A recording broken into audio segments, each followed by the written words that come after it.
Chapter 37.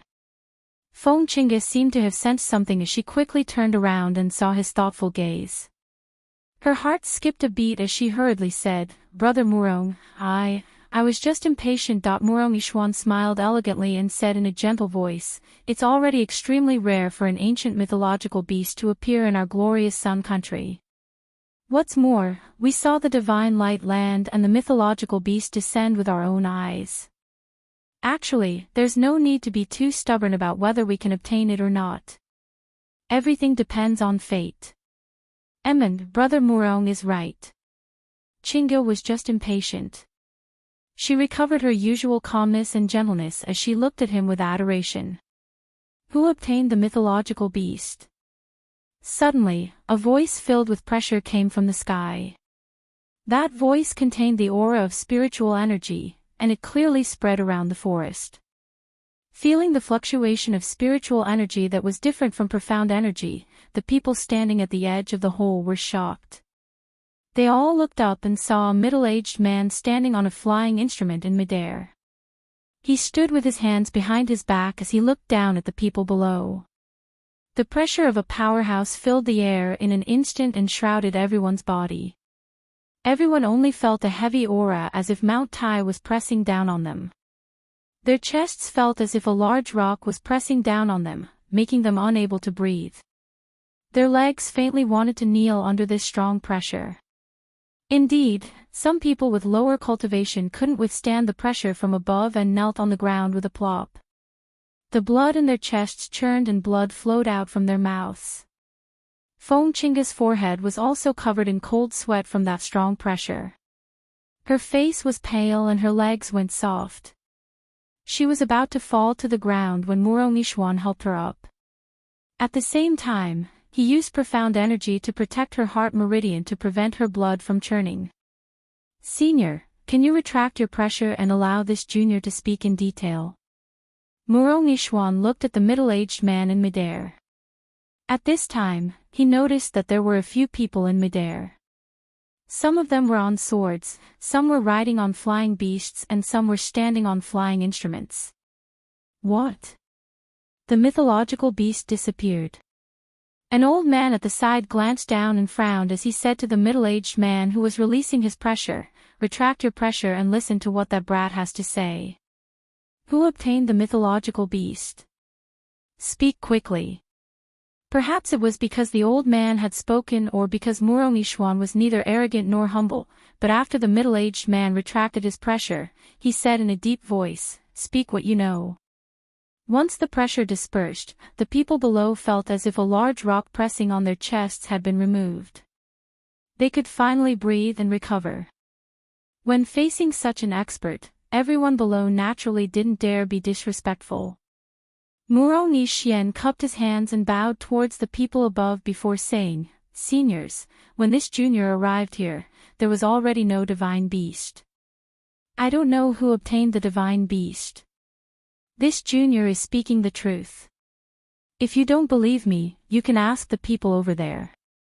They were even one step ahead of us." He looked at the people from the other team. Those people had already panicked under the powerful pressure from above. Naturally, they didn't dare to hide anything. Yes. When we came here, we didn't see the divine beast. We don't know where the divine beast went. If we got the divine beast, we wouldn't dare to deceive the venerables. 2.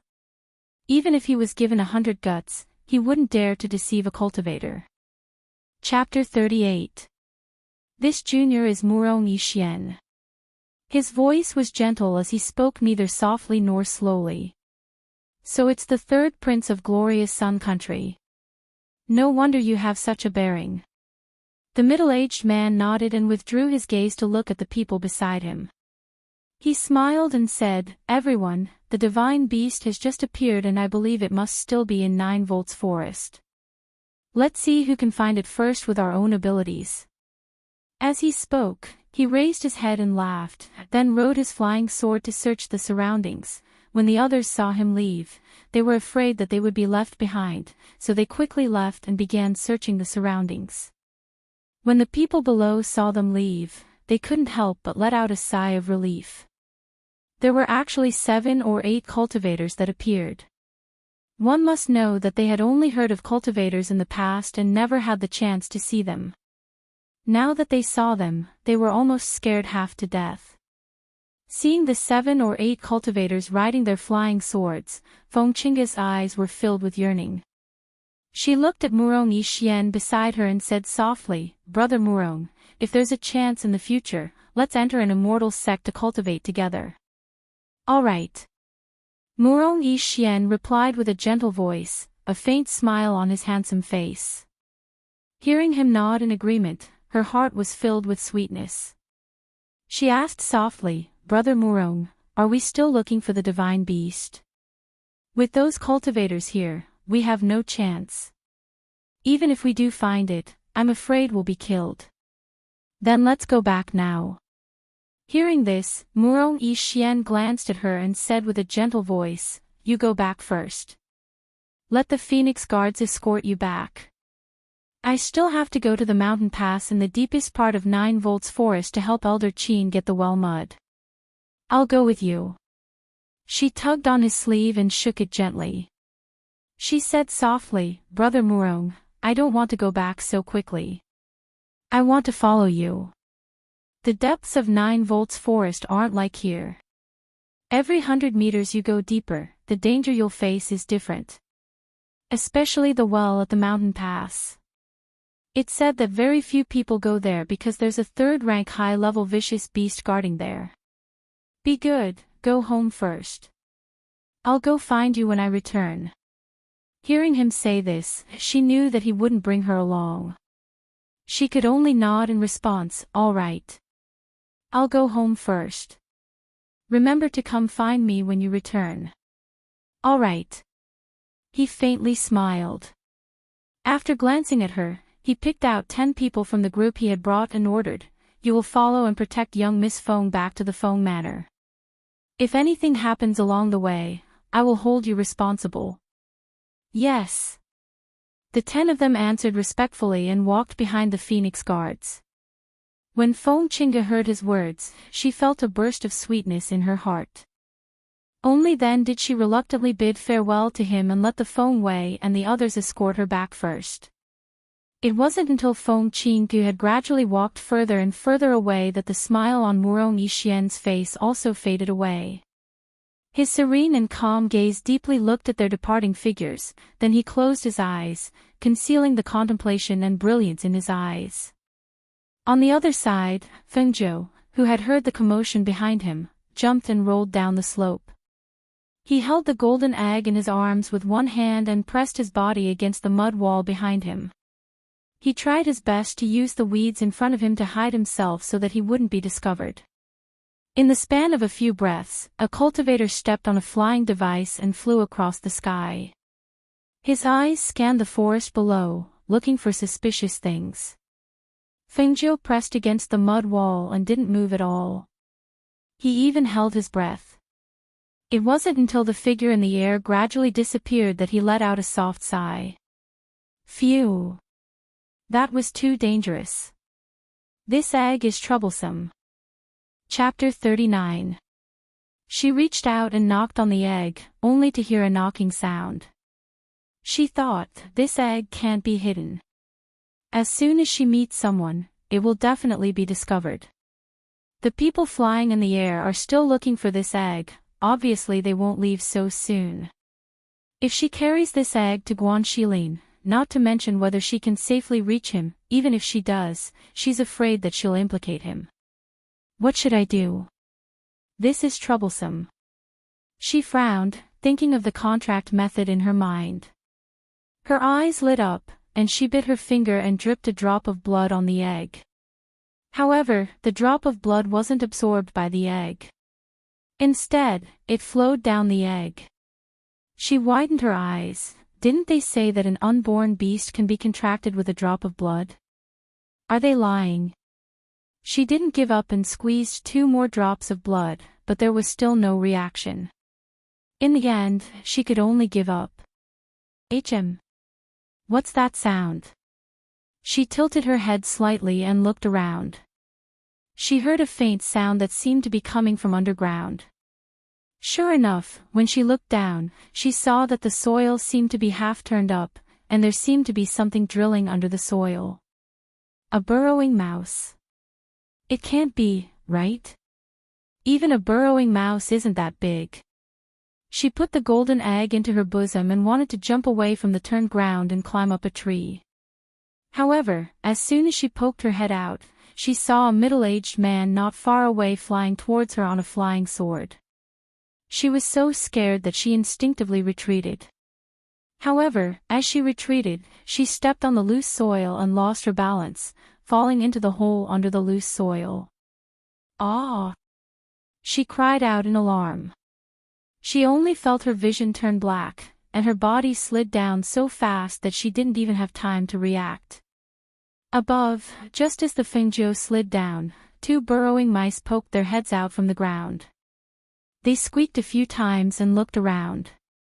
Not long after, they dug up the soil again to fill up the exposed hole. The middle-aged man who came over on his flying sword looked around, but didn't see anyone here. He also didn't feel anyone's aura. He couldn't help but frown. Did I hear wrong? He scanned the area with his divine sense again and again, but didn't find anything. Only then did he leave on his flying sword. "Ah!" Underground, Fengjiu's scream echoed throughout the tunnel. Her body slid down, and she could not see anything in the darkness. She only knew that the tunnel was twisting left and right all the way down. Halfway down, she seemed to have kicked something fleshy. With a squeak, the fleshy thing rolled down with her. Bang!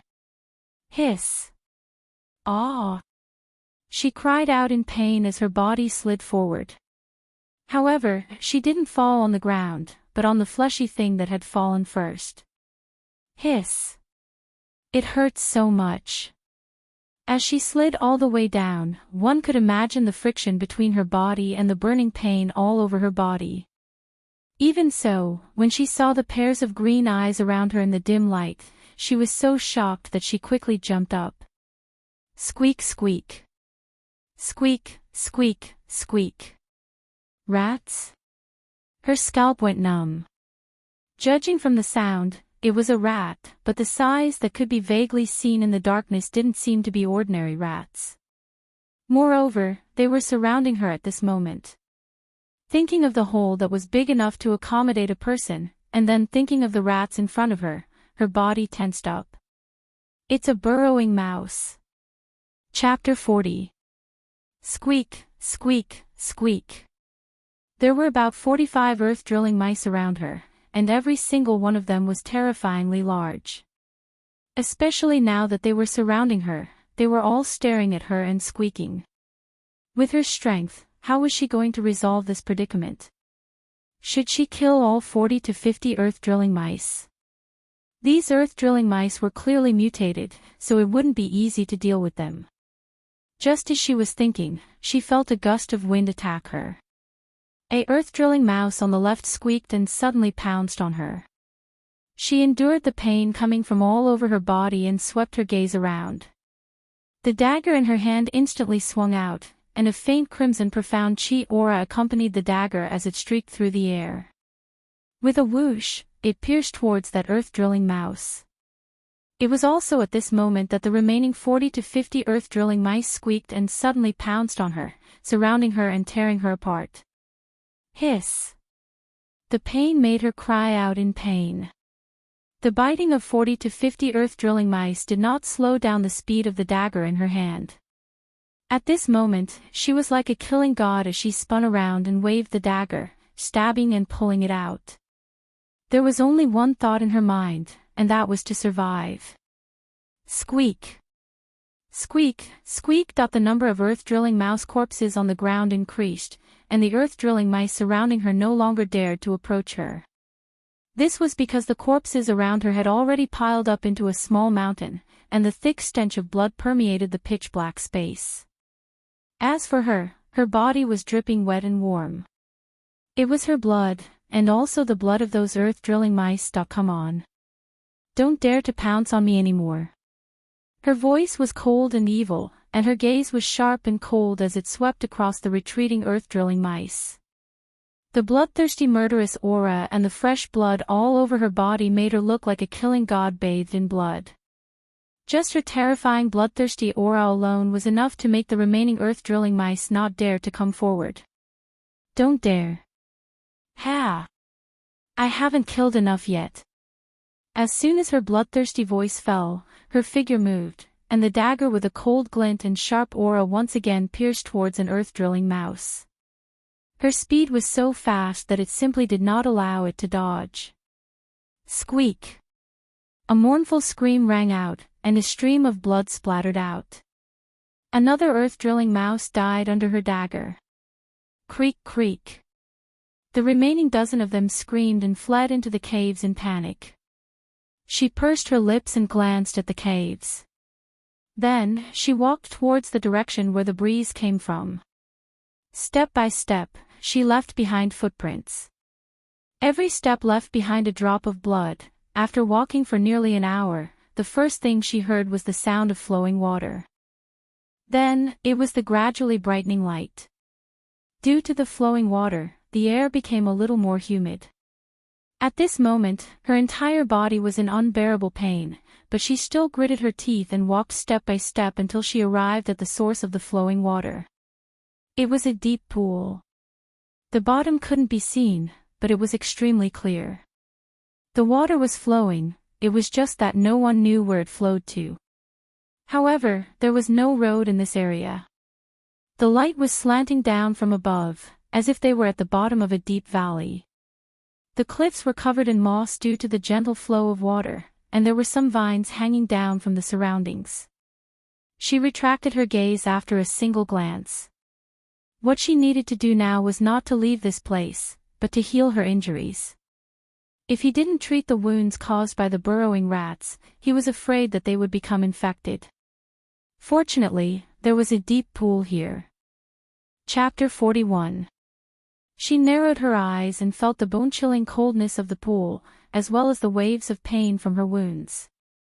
However, after the pain, she felt very comfortable, as if a warm current was brushing past her body. A warm current. She suddenly opened her eyes and looked at her body in the water. At this moment, she sensed a faint aura surging on the surface of the water. It wasn't mystical energy, but pure spiritual energy. Looking at the deep pool filled with faint spiritual energy, she thought of those mutated earth-drilling mice. Was it because of the spiritual energy in this deep pool that they became so plump? But how could there be such a pure spiritual energy here? Just as she was deep in thought, the golden egg placed on the side suddenly moved and rolled into the pool without any warning. Splash! With a splash, the golden egg quickly sank into the water. She was shocked and grabbed the chinquan pouch and dagger placed on the side before quickly diving down. She opened her eyes in the water and saw the golden egg slowly sinking.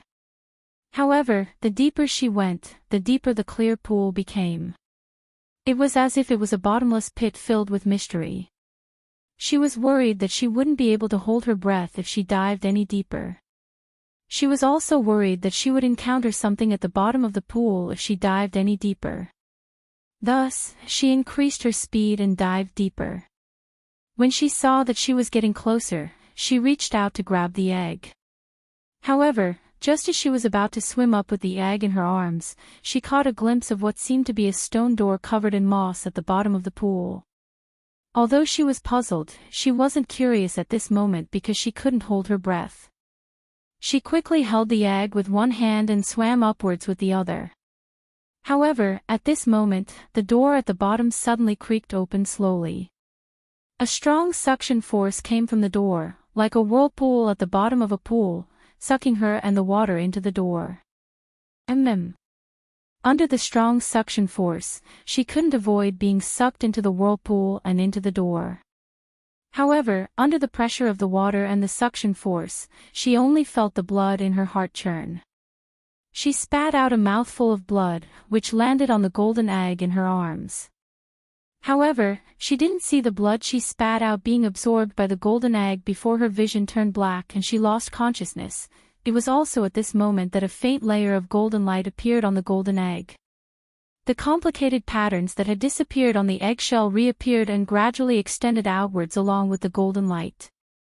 The most unexpected thing was that the golden egg, which was originally the size of 2 fists, gradually grew bigger in the golden light.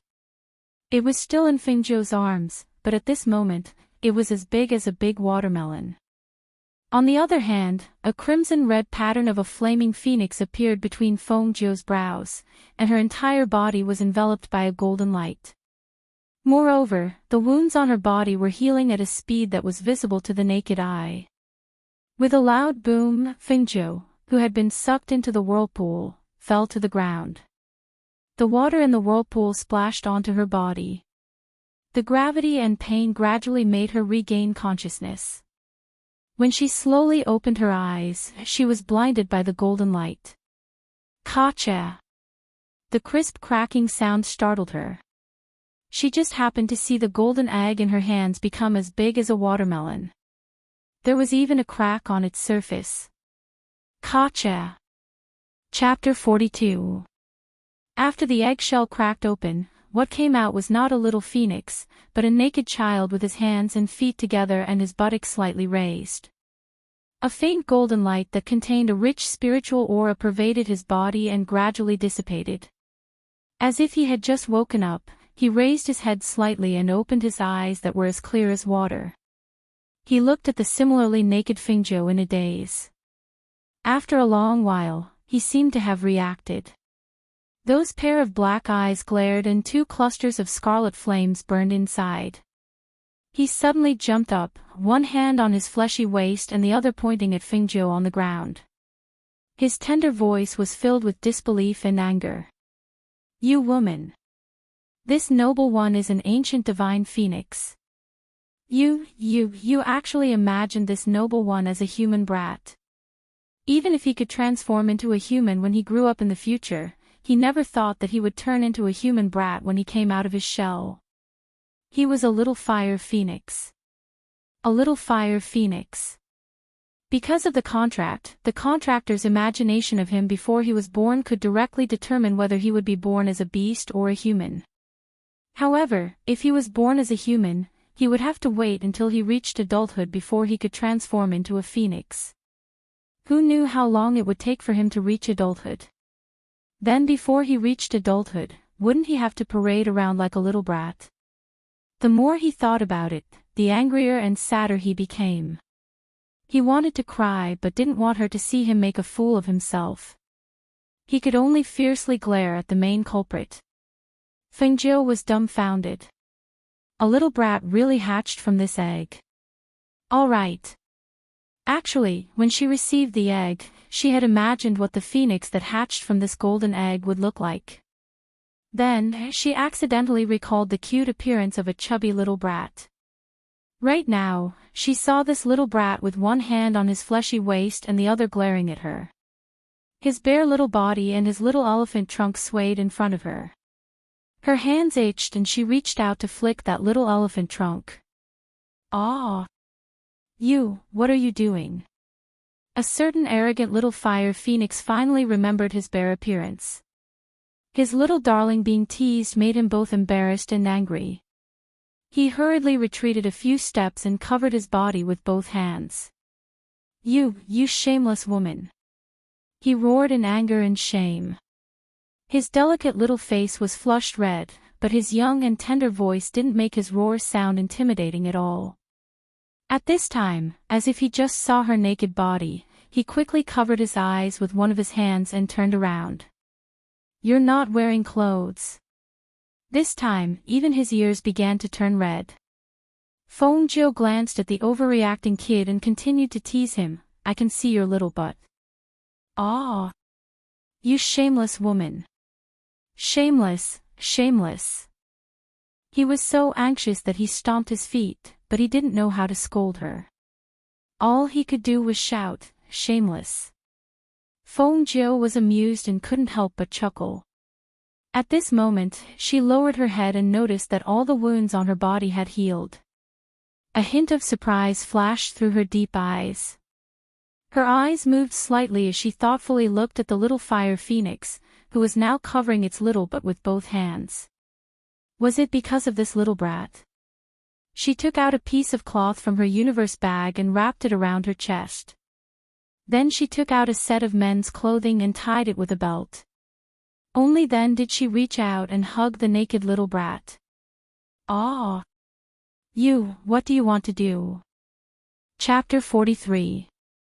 Who would have thought that Fingjo would take out a set of clothes from her heaven and earth pouch? Using a dagger, she changed it a bit and put it on the little guy. "Just put up with it for a bit. When we get out, I'll buy you a red duda to wear," she said with a smile. As she spoke, she even slapped his chubby little butt. "All right." She turned him around and looked at the angry little guy, feeling that it was very interesting. "This senior won't wear that plaything," he muttered, looking at the woman who kept touching and slapping his body with annoyance. "I thought that after the egg cracked open, a phoenix would come out.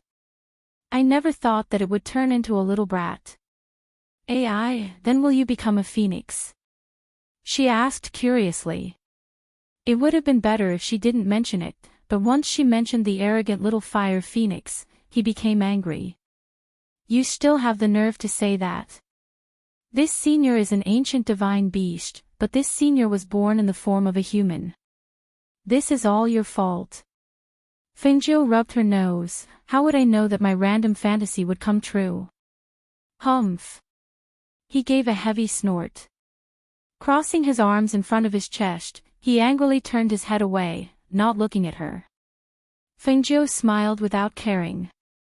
She stood up and looked around. "I never thought that there would be a place like this at the bottom of the lake." Thinking about the suction force that pulled her in, her brows slightly knit together. "I really don't know how such a woman became my contracted master. She's ugly, weak, and likes to touch people's butts. She's a completely perverted woman." At this time, the little fire phoenix was hugging the eggshells and eating them. As he ate, he muttered to himself. From time to time, he would throw a resentful look at Fingjo. Fingjo didn't know whether to laugh or cry. She reached out and flicked his little head. "Little guy, whether you're willing or not, you're already my person. From now on, you'll follow me." As she said this, she looked at him with a strange gaze. "Also, are you that hungry? You can even eat those eggshells?" Little fire phoenix rolled her eyes and turned her head away arrogantly, ignoring her. His eggshell was good stuff. Eating it could not only increase his strength, but it could also increase his body's nutrition. That woman didn't know anything. She was an idiot. "All right, let's go. Let's see what's so special about this place that it has such a suction force that could suck us in," Fingjo said as he walked inside. It could be seen that this was a secret palace that had been abandoned for many years. However, it was unknown how this secret palace was not submerged by the water at the bottom of this deep pool. Little fire phoenix hugged the eggshell and ate as he followed behind her. From time to time, he would look at the figure in front of him. He felt that this woman was very strange. She was very weak, but she didn't panic even in such a place. "I've waited for so many years, and finally, someone has come. The heavens haven't forsaken me, the heavens haven't forsaken me, ha ha ha ha." Suddenly, a deep and arrogant voice came from the secret mansion. The excitement in the voice caused a powerful pressure to vibrate and reverberate in the air. What was strange was that she didn't feel the slightest discomfort when she saw the powerful pressure that was visible to the naked eye rippling in the air like water. Was it because she had contracted with the ancient mythological beast, the fire phoenix? Thinking of this, she couldn't help but look at the little guy behind her who was gnawing on the eggshell. Chapter 44. Why are you looking at me again? The little guy glared at her. Fingjo smiled, then suddenly turned around and pinched his tender little face. What should I do if I like you more and more? Hearing this, the little fire phoenix's eyes widened in surprise. His delicate little face flushed red. He tried his best to look angry, but his expression was somewhat bashful, and his face was 3 parts shy and 7 parts uncomfortable. You don't think that I'll change my opinion of you just because you said that. You're an idiot. I won't like you. Also, don't touch me all the time. You're not like a woman at all.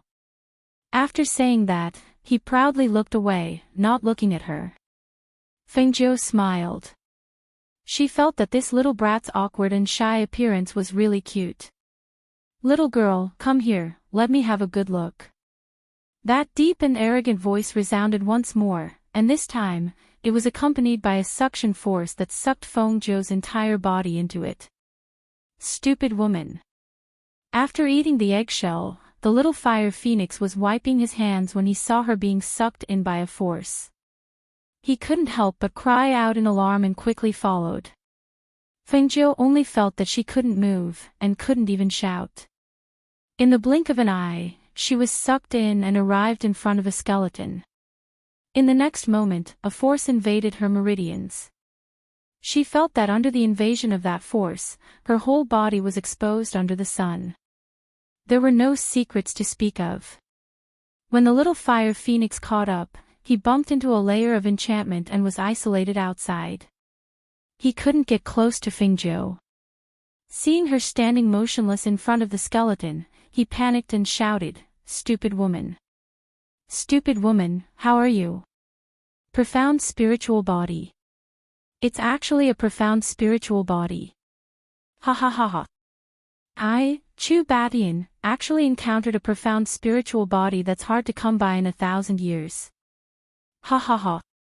The heavens didn't abandon me, the heavens didn't abandon me. Ha ha ha ha." Fengjiu could only hear the excited laughter. The force binding her was released, and she fell to the ground weakly, facing the skeleton in front of her. Fengjiu didn't feel any killing intent or malice, only the excited voice. Therefore, he wasn't worried. He turned to the little fire phoenix who was outside the bounded domain and said, "I'm fine. Don't worry." After all, the two of them had a soul contract. After the little fire phoenix calmed down and sensed that she was fine, he snorted and said uncomfortably, "Who's worried about you?" But his eyes still couldn't help but look inside the enchantment to check on her condition. Knowing that he was lying, Fengjiu did not mind. Instead, he focused on the skeleton in front of him and called out tentatively, "Senior." At this moment, a shadow appeared on the skeleton. A middle-aged man wearing a black robe floated in midair. He looked down at Fengjiu with a sharp and oppressive gaze. "You have a profound spiritual body. Little girl, you're not simple." Not only did she have a profound spiritual body that's hard to come by in 1,000 years, but she was also the contracted master of the ancient divine beast, the fire phoenix. How could such a little girl be ordinary? Chapter 45. Profound spiritual body. Fengjiu looked at the figure in astonishment and asked, "Is the profound spiritual body very rare?" Forgive her for not being in this world for long, and there were many things she did not know about cultivation. She had never heard of the profound spiritual body. The profound spiritual body is a cultivation genius. Not only can you cultivate Xian Qi, you can also cultivate spiritual Qi. Furthermore, your cultivation speed is 10 times faster than others. The middle-aged man looked at her with a smile and continued, "In other words, if others take 10 years to cultivate to Xian Qi martial master, then you might be able to cultivate to the martial master level in a year. This kind of cultivation speed can be called a genius."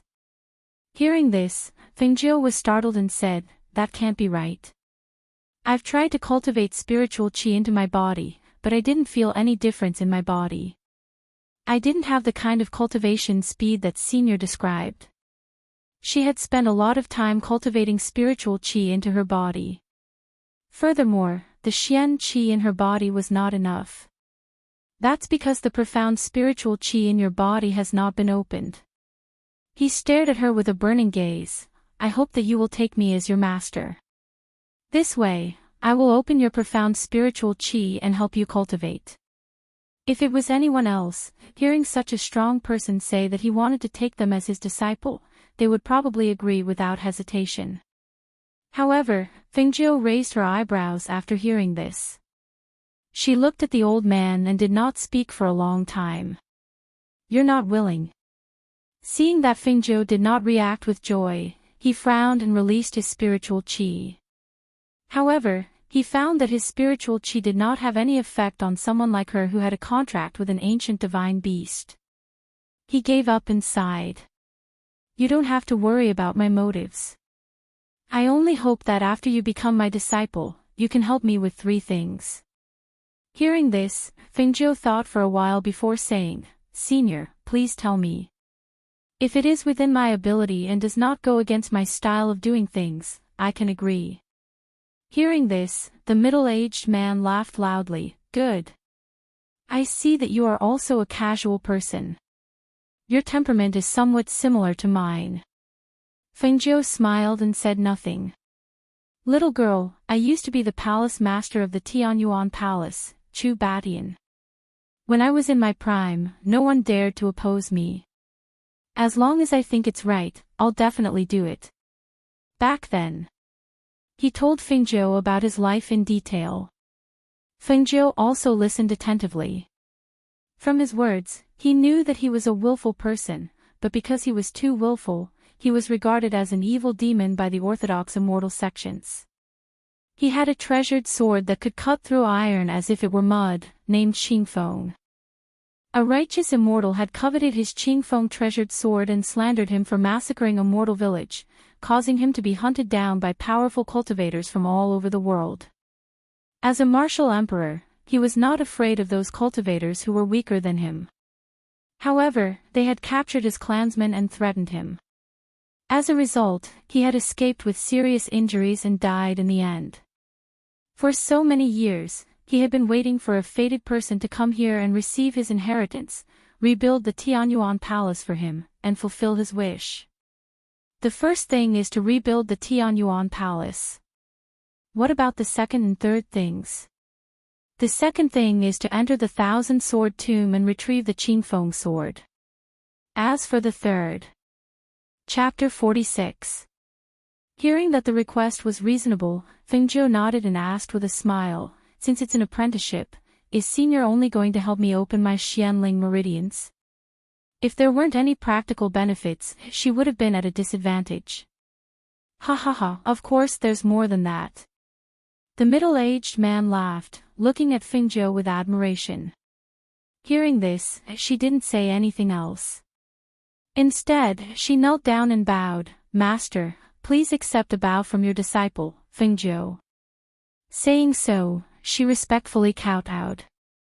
Good, I, Chu Batian, finally have a disciple." Ha ha ha ha. He laughed excitedly. "Girl, take away the third brick on the left side of my skeleton. There's something I want to give you inside." "Okay." Fengjiu replied and knocked on the third brick. It was indeed hollow. Using a dagger, she pried open the brick and took out a small wooden box. "Master, why can't I open it?" The small wooden box wasn't locked, but she couldn't open it. "That's a seal I placed on it. Normal people wouldn't be able to open it," Chu Batian said with a smile. With a wave of his hand, a ray of light shone on the box. "All right, take out the thing inside." Fengjiu opened the box again, but this time, it opened easily. However, there was only an inconspicuous ring with some embroidery on it. Frowning, she asked, "Master, is this the treasure you were talking about?" She took it out and looked at it, but couldn't see anything special about it. I really don't know where you came from. Haven't you heard of spatial rings?" Chu Batian shook his head and laughed. "Don't look down on this ring. It's not an ordinary spatial ring. Aside from being able to store things, it's a world of its own. Even living things can be placed inside. Also, the time when food is placed inside is still, so it won't spoil. It's that amazing.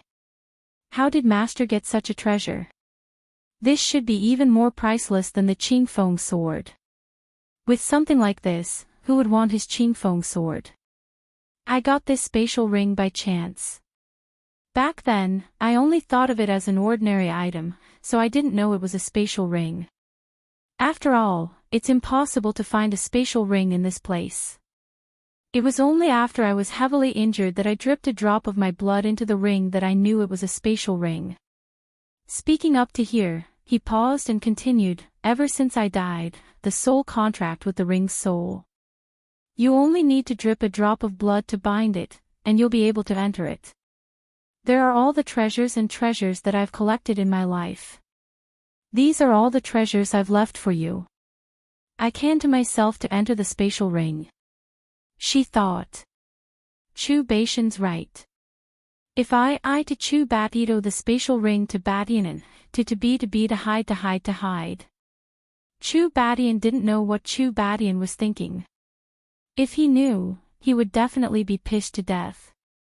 How could she only think of using such a treasure to hide? The owner of the spatial ring can enter it. However, there seems to be a barrier inside the ring. Back then, I was like a lamp that ran out of oil, so I couldn't figure it out. I only know that it can store living things.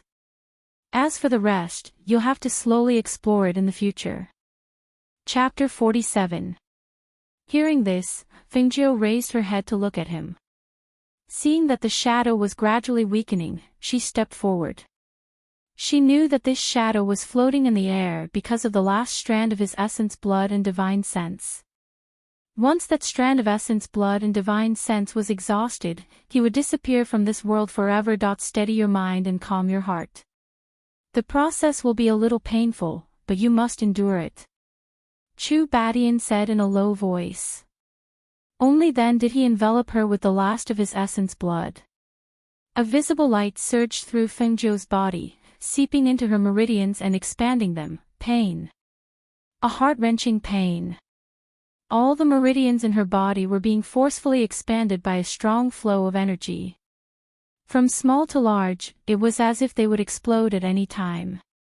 The pain caused her to break out in a cold sweat. It was more unbearable than someone cutting her with a knife. But she clenched her teeth and didn't make a sound.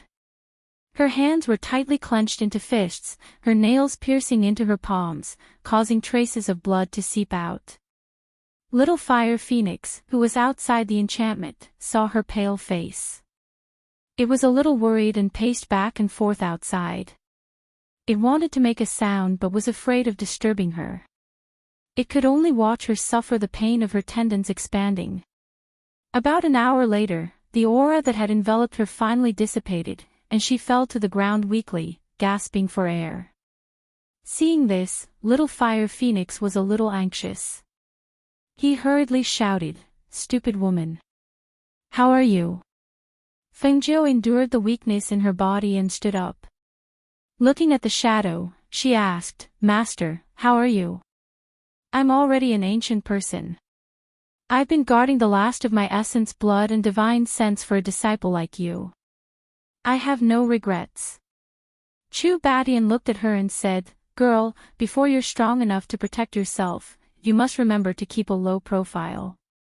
Don't let anyone know that you have the profound spiritual body. Otherwise, you'll attract a fatal disaster. The world of cultivation is cruel. Even if you're a natural genius, you still have to grow up." "Yes, Master, I understand." She nodded as warmth flowed through her heart. "Master is unable to give you any pointers on cultivation. When you go back, carefully look at the cultivation methods in the space. In the future, I will find a master to give you some pointers. But you must remember, you must always be on guard against others. You must not let a second person know that you have a rare treasure." "Yes." She smiled. At this moment, she finally admitted that he was her master. "You won't be able to walk out of this deep pool. I'll send you all to the 1,000-sword tomb in the end. After you find the azure-edged sword, don't easily show it to others. Otherwise, the azure-edged sword will also bring you trouble." He warned again. Master, after entering the Thousand Sword Tomb, how can I find the Qingfeng sword? The Thousand Sword Tomb is a place where swords are buried. However, not everyone who enters the Thousand Sword Tomb will be able to find a suitable sword. Swords have spirituality and will choose their own masters. The Azure Edge sword is even more so. He paused for a moment before continuing. However, you have a strand of my essence blood. This strand of essence blood can help you sense the location of the Azure Edge sword. However, whether or not you can obtain the Azure Edge sword's approval will depend on you. If you can't obtain the Azure Edge sword this time, in the future, you must take it out of the Thousand Sword Tomb. Yes. She responded and saw him wave his hand. The enchantment dissipated and the little fire phoenix ran in. Chapter 48.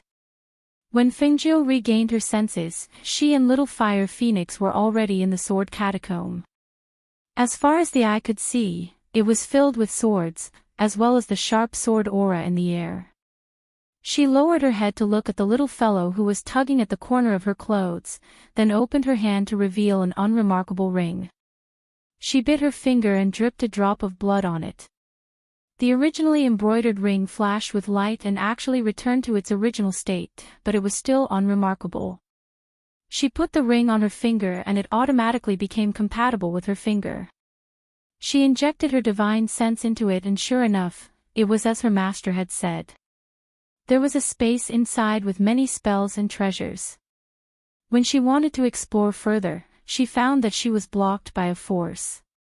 She stopped her senses and did not explore further. Instead, she looked at the mountain of swords and sighed. We actually have to find the green edge sword among so many swords. Looks like it's not that easy. Even if we can't find the green edge sword, we can still find something else. There are many good swords in the sword catacomb. Little Fire Phoenix instinctively continued her words. However, when he spoke, he seemed to have thought of something. He glared at her and said arrogantly, "Don't think too much, I'm not thinking for you." Alright. Fengjiu smiled and held his soft little chubby hand and walked inside. Let's go. Since we're here, let's walk around. If we don't find a suitable sword in 6 hours, we'll be sent out. We have to hurry. Little Fire Phoenix groaned awkwardly when she held his hand, but he did not shake her hand off. Instead, he allowed her to lead him inside. The surrounding swords emitted sharp sword aura. They were all inserted into the ground, and some of the blades had already been embroidered. After walking for a while, she still could not sense the whereabouts of the green-edged sword. Thus, she wanted to try and see if it was really as her master had said, that swords choose their masters. She grabbed a sword and tried to pull it out. However, the sword was firmly inserted into the ground and did not move at all. She wanted to try again, but she felt a cold sword aura shoot out from the sword, causing her to immediately withdraw her hand. TSK, it's really amazing," she said curiously, and the light in her eyes grew brighter. What's so amazing about it?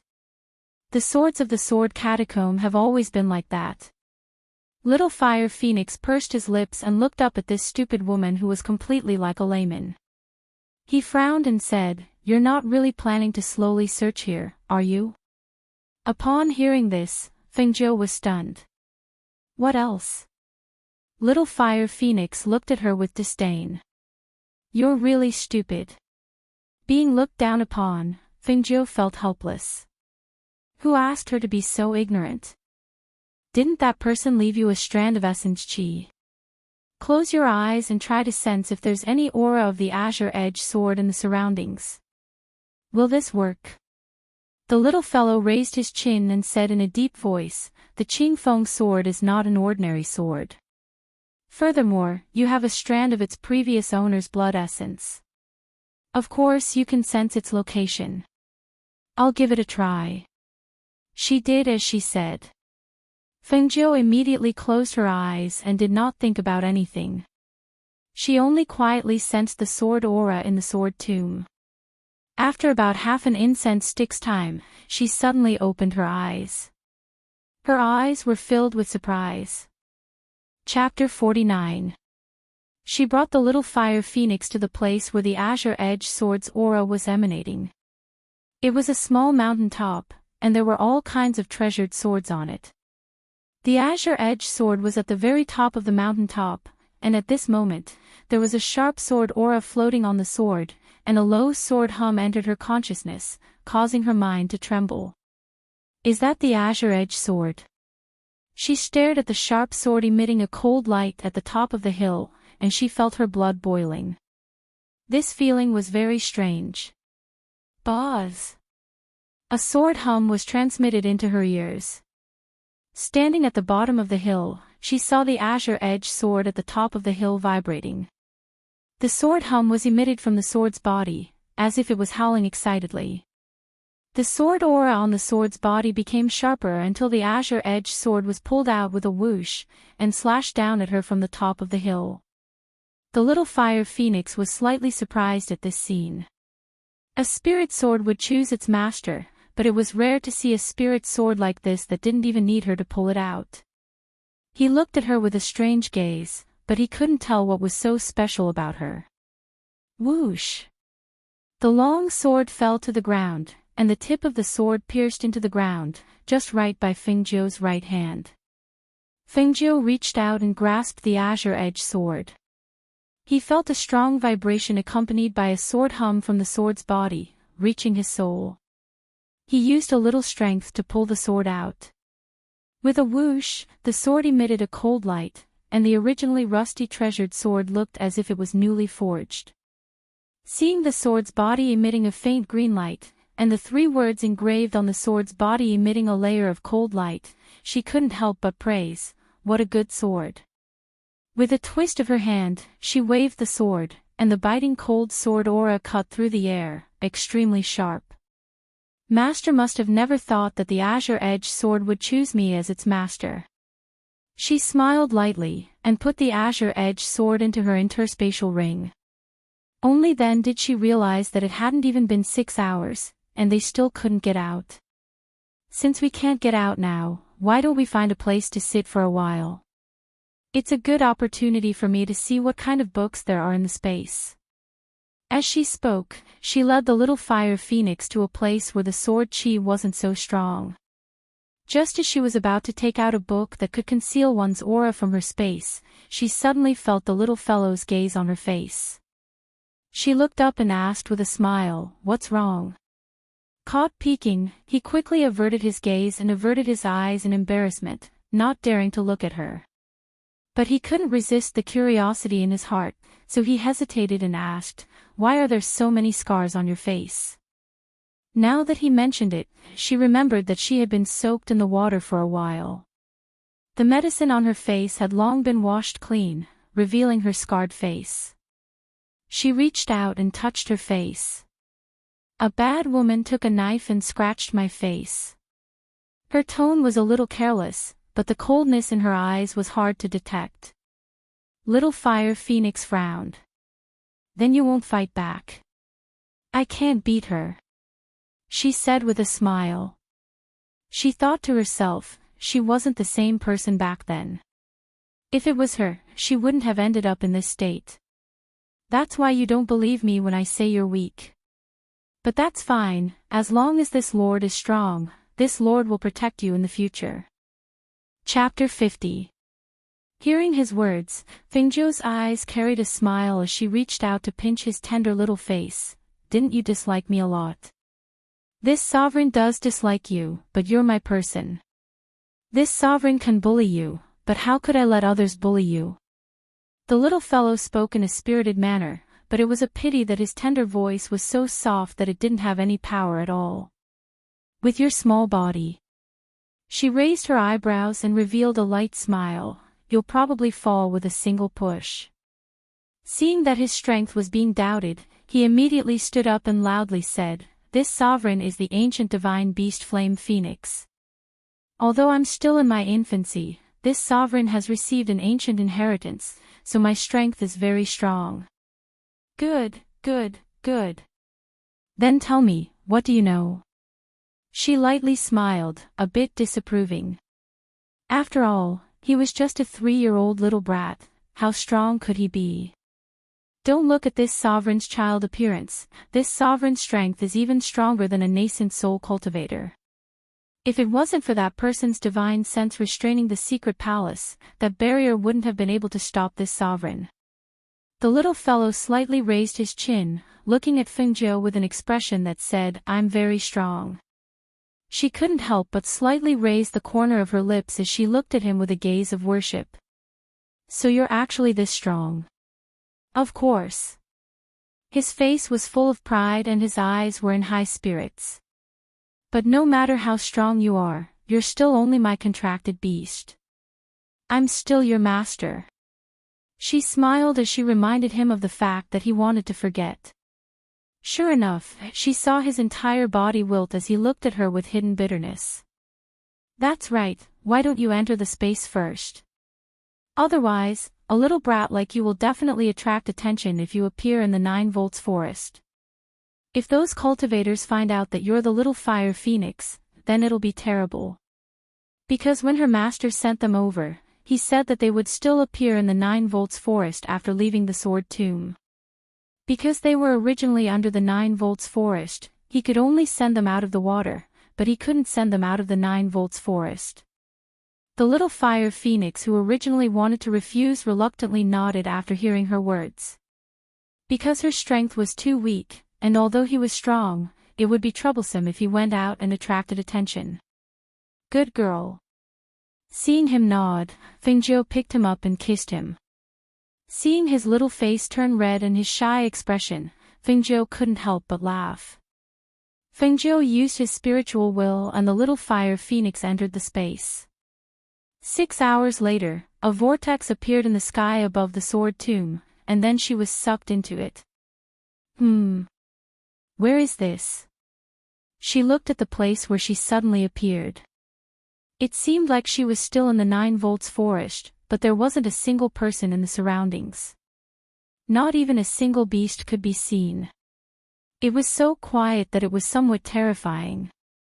Furthermore, it was already night time. Phew! It's cold. She rubbed her arms and thought as she walked through the forest, I wonder if Guan Shilin is still waiting for me there. After walking for a while, they suddenly heard the sound of fighting. Fight? Her eyes flashed with surprise. She immediately held her breath and quietly searched for the voice. When he arrived behind a large tree and poked his head out to take a look, he couldn't help but blink his eyes in astonishment when he saw the familiar figure. Uncle. It was actually him again. Counting the previous 2 times, this was the 3rd time they met. She and he were indeed fated to meet 3 times in just a few days. Chapter 51. She watched from behind the tree and was surprised to find that he was holding a long sword that was 3 fingers wide. The sword was sharp and murderous, and his whole body was filled with a breath that was visible to the naked eye. It was not Xian Qi, but spiritual Qi. There was no doubt that he was a cultivator. However, there was something wrong with him now.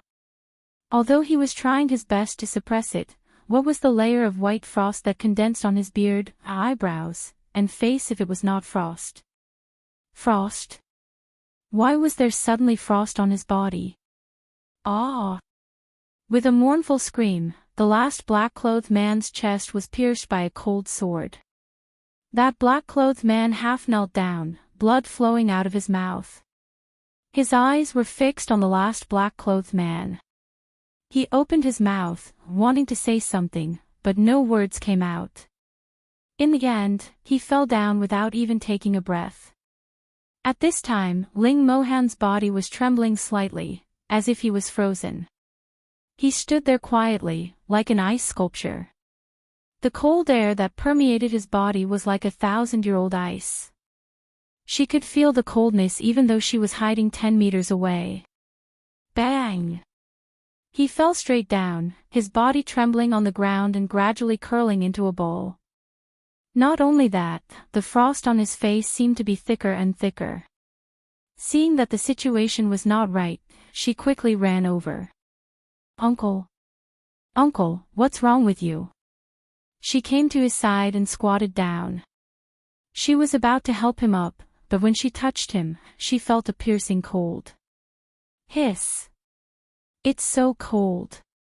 She instinctively retracted her hand and looked at the person who opened his eyes and looked at her with some astonishment. Why was he so cold? If it went on like this, wouldn't he be frozen to death? He just looked at her and closed his eyes again. His lips were gradually turning purple. Seeing that his situation was not good, she gritted her teeth and endured the piercing cold. She checked his pulse and could not help but be shocked. This is 1,000-year-old cold poison. She opened her eyes wide in astonishment, somewhat incredible. There was a cold energy flowing through his meridians. It was this extremely cold energy flowing through his body that caused him to be like this. Moreover, this extremely cold energy was clearly a cold poison. Moreover, it was not an ordinary cold poison, but a 1,000-year-old cold poison. Suddenly, he heard a faint sound of movement in the night, as well as a murderous aura. Judging from the movement, there were no less than 20 or 30 people. Her eyes turned cold as she calculated in her heart. Seeing that there was no place to hide, she injected her profound chi into her finger and pointed it at his fainting point. In the next moment, she used her divine thought to bring him into her space. The moment the two of them disappeared, 30 men in black surrounded them with swords in their hands. The leader frowned when he saw the dead men in black. His voice was gloomy and filled with hostility. His aura was still here just now. He couldn't have gone far when the frost poison flared up. Search. Yes. The black-robed men replied in unison. Then, they split into several groups and flew in different directions. At this time, in the space, little Fire Phoenix was glaring at Fengjiu angrily. She didn't expect that she would bring in a man who was emitting a bone-chilling aura. At this time, Fengjiu had no time to pay attention to him. He was busy using his chi to protect Ling Mohan's heart meridian. If his heart meridian was also frozen, then he would not be far from death. Chapter 52. At this time, Fengjiu's face was no longer as lazy as it usually was. She put one hand on his chest, and with a serious look in her eyes, she said firmly, "He helped me. I can't let him die." Little Fire Phoenix was stunned by her expression and could only ask in a small voice, "How do you want to save him? This 1,000-year cold poison is something that even I can't help with." "No, you can help." Fengjiu suddenly revealed a meaningful smile. Hearing this, Little Fire Phoenix blinked his eyes and was a little curious. Just as he was about to ask what she meant, she unbuttoned his clothes, revealing his chest that was suffused with white frost. She injected profound energy into her hands and pressed on the acupuncture points on his body. "Come here." She suddenly stopped and looked at Little Fire Phoenix. "Ah. What are you doing?" Although he didn't understand, Little Fire Phoenix still stood up and walked over to her side. Fengjiu gave him an unbelievably gentle smile, causing goosebumps to rise all over his body. But in the next moment, he let out a scream. "Ah! My hand! My hand is bleeding. You woman, what are you doing?" He looked at her angrily, his heart full of grievances. "Lend me some of your blood." "It's just a small wound, I won't need much blood." She pulled his little hand to Ling Mohan's lips and dripped the blood from her finger into his mouth. As soon as the blood of Fire Phoenix entered his mouth, the cold poison in his body gradually dissipated, as if it was being suppressed. His body surged with heat, and that heat eased his stiff body. His body, which was originally curled up into a ball, was no longer curled up. Is this sovereign's blood that useful? At this moment, he finally understood the meaning behind her previous words. Seeing that he had finally recovered, Fengjiu sighed and explained, "You are the ancient Fire Phoenix." Fire Phoenix's blood is the hottest, naturally it can suppress the cold poison in his body. As she spoke, she patted his little head and smiled. Thank you so much. You helped me return the favor. Humph. Little Fire Phoenix turned her face away awkwardly, but she was very happy because of her words. How long do you plan to keep him here?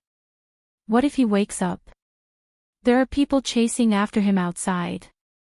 I'll bring him out once those people are far away. His cold chi has been suppressed, so he should be waking up soon. With his ability, as long as he wakes up, he should be fine. Little Fire Phoenix didn't say anything else. And just as she said, Fingzhou brought him out and placed him on the grass after an hour. Uncle, I've saved your life. I still have something to do, so I'll take my leave now. Seeing his eyelashes move slightly, she knew that he was about to wake up. She immediately used a strange footwork to rush into the forest. Not long after she left, Ling Mohan also woke up. The voice of the little beggar was still echoing in his mind. He looked at his recovered body in surprise, and felt that the cold had been suppressed. He was shocked and looked around, but the little beggar was nowhere to be seen. As for Fingzhou, she was worried that the blockhead Guan Shilin was still waiting for her there, so she rushed to the original place. When the sky was bright, she finally arrived under the big tree. Seeing that he was no longer there, she couldn't help but sigh in relief. Looks like he's gone. That's good, I don't have to worry about him waiting here like a fool. Chapter 53. When she heard the sound, her expression changed slightly, and she immediately dashed in that direction. However, when she arrived and saw the scene, she was stunned. She only saw the man covered in blood fighting with a fierce tiger with his bare hands. His clothes were torn by the tiger's claws, and the scratches on his body were a ghastly sight, and around him, there were more than 10 Hui Lang corpses. Just when she was shocked that he could kill more than 10 Hui Lang alone and fight with a fierce tiger, she saw him clench his fist, and a surge of dark force filled his fist. With a loud bang, he sent the fierce tiger, which weighed hundreds of kilograms, flying. Awoo! The fierce tiger screamed and fell heavily to the ground, rolling a few times. Even the sound of its head being broken could be heard. Little brother. Guan Shilin, who turned around, cried out in surprise. He wiped the blood on his face and ran over excitedly. Little brother, I thought something happened to you. Be careful. Before he could finish his words, his expression changed. He cried out in alarm and threw himself at him, pushing him away forcefully with both hands. He was so fast that Fingzhou, who had turned around after sensing the danger behind her, couldn't dodge in time and was pushed to the ground. Awoo! Hiss! The fierce tiger's roar was accompanied by Guan Shilin's screams. Little brother, run, run! The sudden turn of events stunned Fingzhou. She looked at Guan Shilin, whose shoulder was bitten by the fierce tiger and was dripping with blood. Her eyes turned red, and she suddenly jumped up, pulled out her dagger, and rushed over. Damned beast! She pounced forward and grabbed the fierce tiger's fur, and the dagger in her hand pierced into its neck. Awoo! The fierce tiger screamed in pain, but it refused to let go of the person in its mouth. It wasn't until Fingzhou's dagger once again pierced into its head that the fierce tiger fell to the ground, twitching on the verge of death. Guan Shilin. How are you, Guan Shilin? She hurriedly pried open the web between his thumb and index finger and pulled him out. Looking at his shoulder that was bleeding profusely and his right arm that was hanging limply, her heart trembled slightly. Such an injury. His hand. Little brother, are you hurt?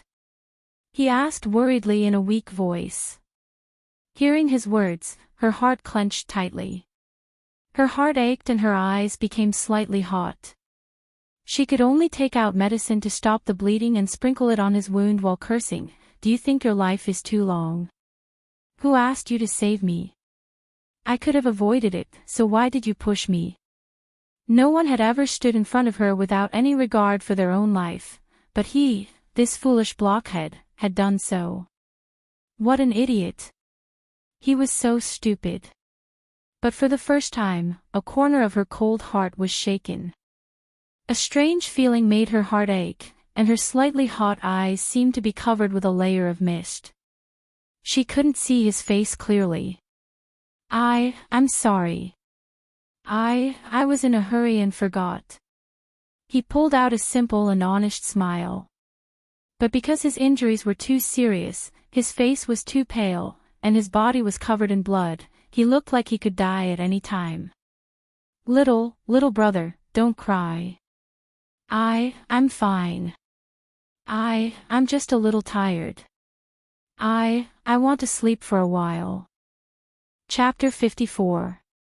The warm sunlight shone into the forest and onto Guanshilin's face. He frowned slightly and moved the fingers on his left hand.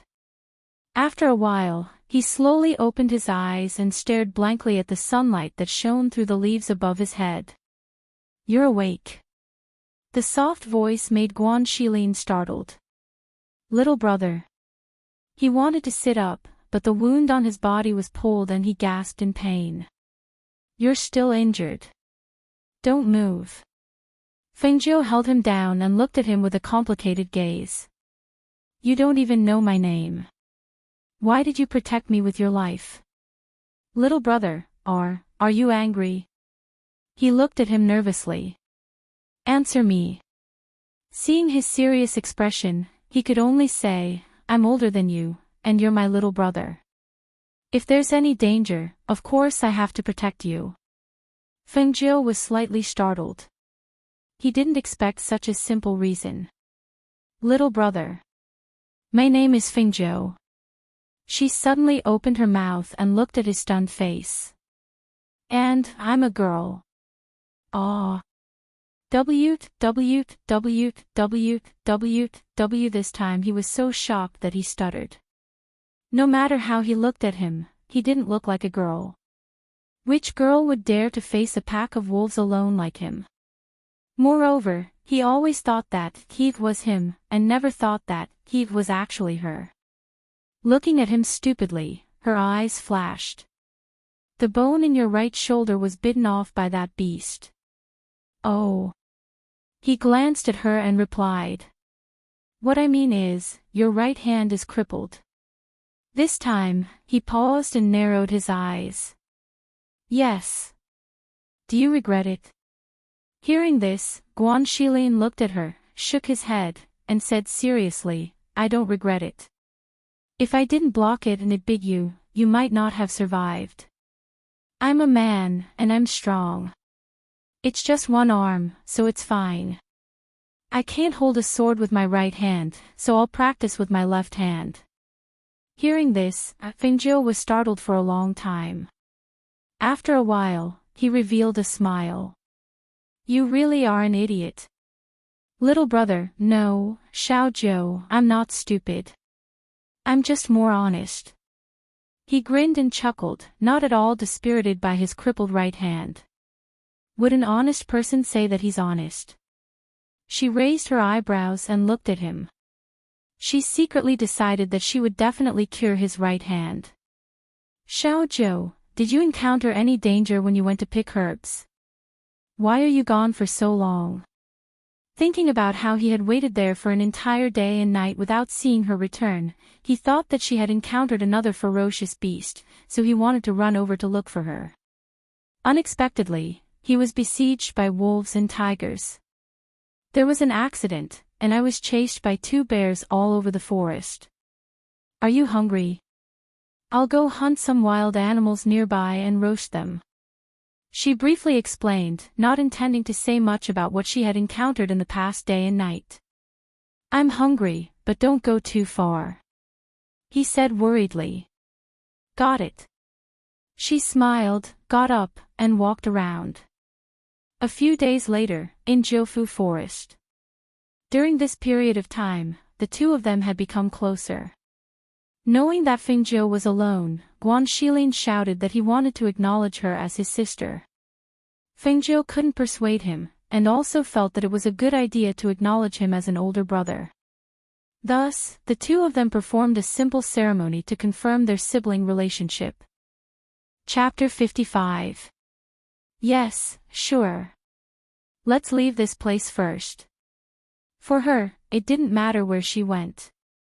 Thus, the two of them left without hesitation and headed towards Stone Forest Town.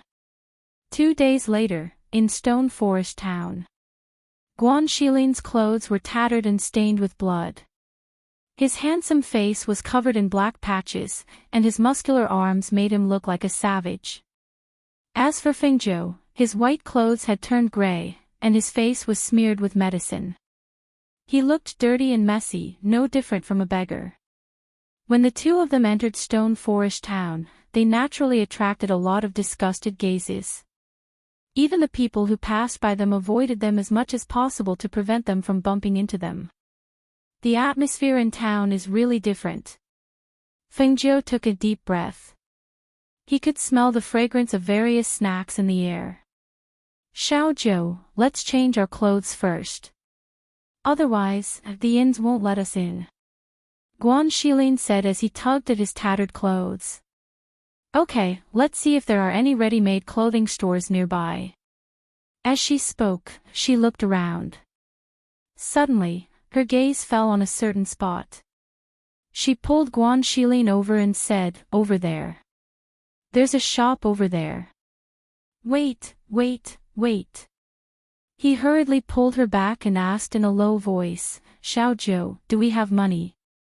How can we buy clothes if we don't have money?" She was speechless when she heard this. How can we not have money? Don't worry, I have money. As she spoke, she waved the bag at her waist. Let's go. Let's not talk about one set, even 10 sets won't be a problem. After hearing that she had money, Guan Shilin grinned. The two of them walked towards the ready-made clothing store together. Bro, you should wear this. It suits you. She picked up a black robe. The quality was not bad, and she let him try it on. Okay, I'll take this one. He had no objections. He took the clothes and walked inside. Not long after, he finished changing and walked out. Seeing that she was picking out men's clothes, he said, "Xiaozhou, why are you picking men's clothes? We're back in town now. Don't wear men's clothes. Wear a dress. Girls should wear dresses to be beautiful." When he was in the family, the girls liked to wear dresses, and they would buy more than 10 sets at a time. Therefore, he thought that his sister should also wear dresses and not dress like a beggar. Men's clothes are more convenient. As she spoke, she was about to hand the selected men's clothing to the shopkeeper, but he pulled her to the women's clothing section and called the shopkeeper over. "Come, help me take this, and that one down for my sister." Seeing this, Fengzhou didn't know whether to laugh or cry, but she gave up after thinking about it. Now that she was in town, she didn't have to wear beggar's clothes, so why not change back to women's clothes? "Give me those red sets," she said to the shopkeeper. The shopkeeper didn't expect this little beggar to be a girl, but he hurriedly took out the red dresses. "Do you have a veil? Give me a few more red veils." As she spoke, she picked out a few more sets for Guan Shilin. Then, she took out the money and said, "Bill." "Xiaozhou, aren't you going to change?" She smiled and said, "You can change into a new one.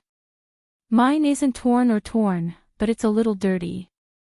Later, I'll find an inn to take a bath first. Otherwise, it won't be comfortable wearing new clothes." And that's true. He nodded and found an inn nearby with her.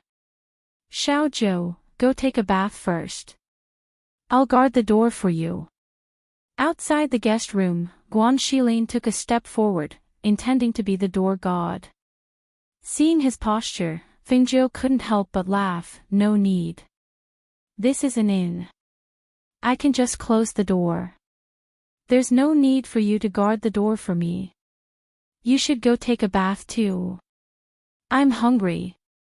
Wait for us to go out and find food." As she spoke, she pushed him towards the next room. Hearing that she was hungry, Guan Shilin could only compromise. Okay. Remember to close the door. I'll wait for you here after I'm done. She replied, then turned and entered the next room. She closed the door and walked into the inner room where the water was already prepared. Perhaps because it was his first time being someone's brother, Guan Shilin was very protective of Fengjiu, especially after he found out that she was a girl. After a quick bath, he dressed and left the room. He stood guard outside the door of the next room, which attracted many strange looks from the guests passing by. Fengjiu took a long time to take a bath. It took about an hour before the door opened from the inside. When Guan Shilin heard the door open behind him and turned around, his eyes couldn't help but widen. Shock and disbelief appeared on his face. Xiaojiu. Fengjiu replied. Under the red veil, the corners of her lips curled up slightly, and a smile bloomed on her face. Although her face was disfigured, her figure was excellent. Her exquisite and graceful curves matched with the dazzling red dress made her look like a dazzling sun. She was so beautiful that people couldn't look straight at her. Her face covered by the red veil added a layer of mystery to her. She exuded a mysterious aura that made people's hearts itch to catch a glimpse of the beauty's face, but they couldn't see her face under the veil. The red dress on her body was charming and enchanting, but also unrestrained. Her body exuded a cold and arrogant aura like a red plum blossom in the snow. She didn't have the gentleness of an ordinary woman in the boudoir. Instead, she had the innate noble aura of a superior.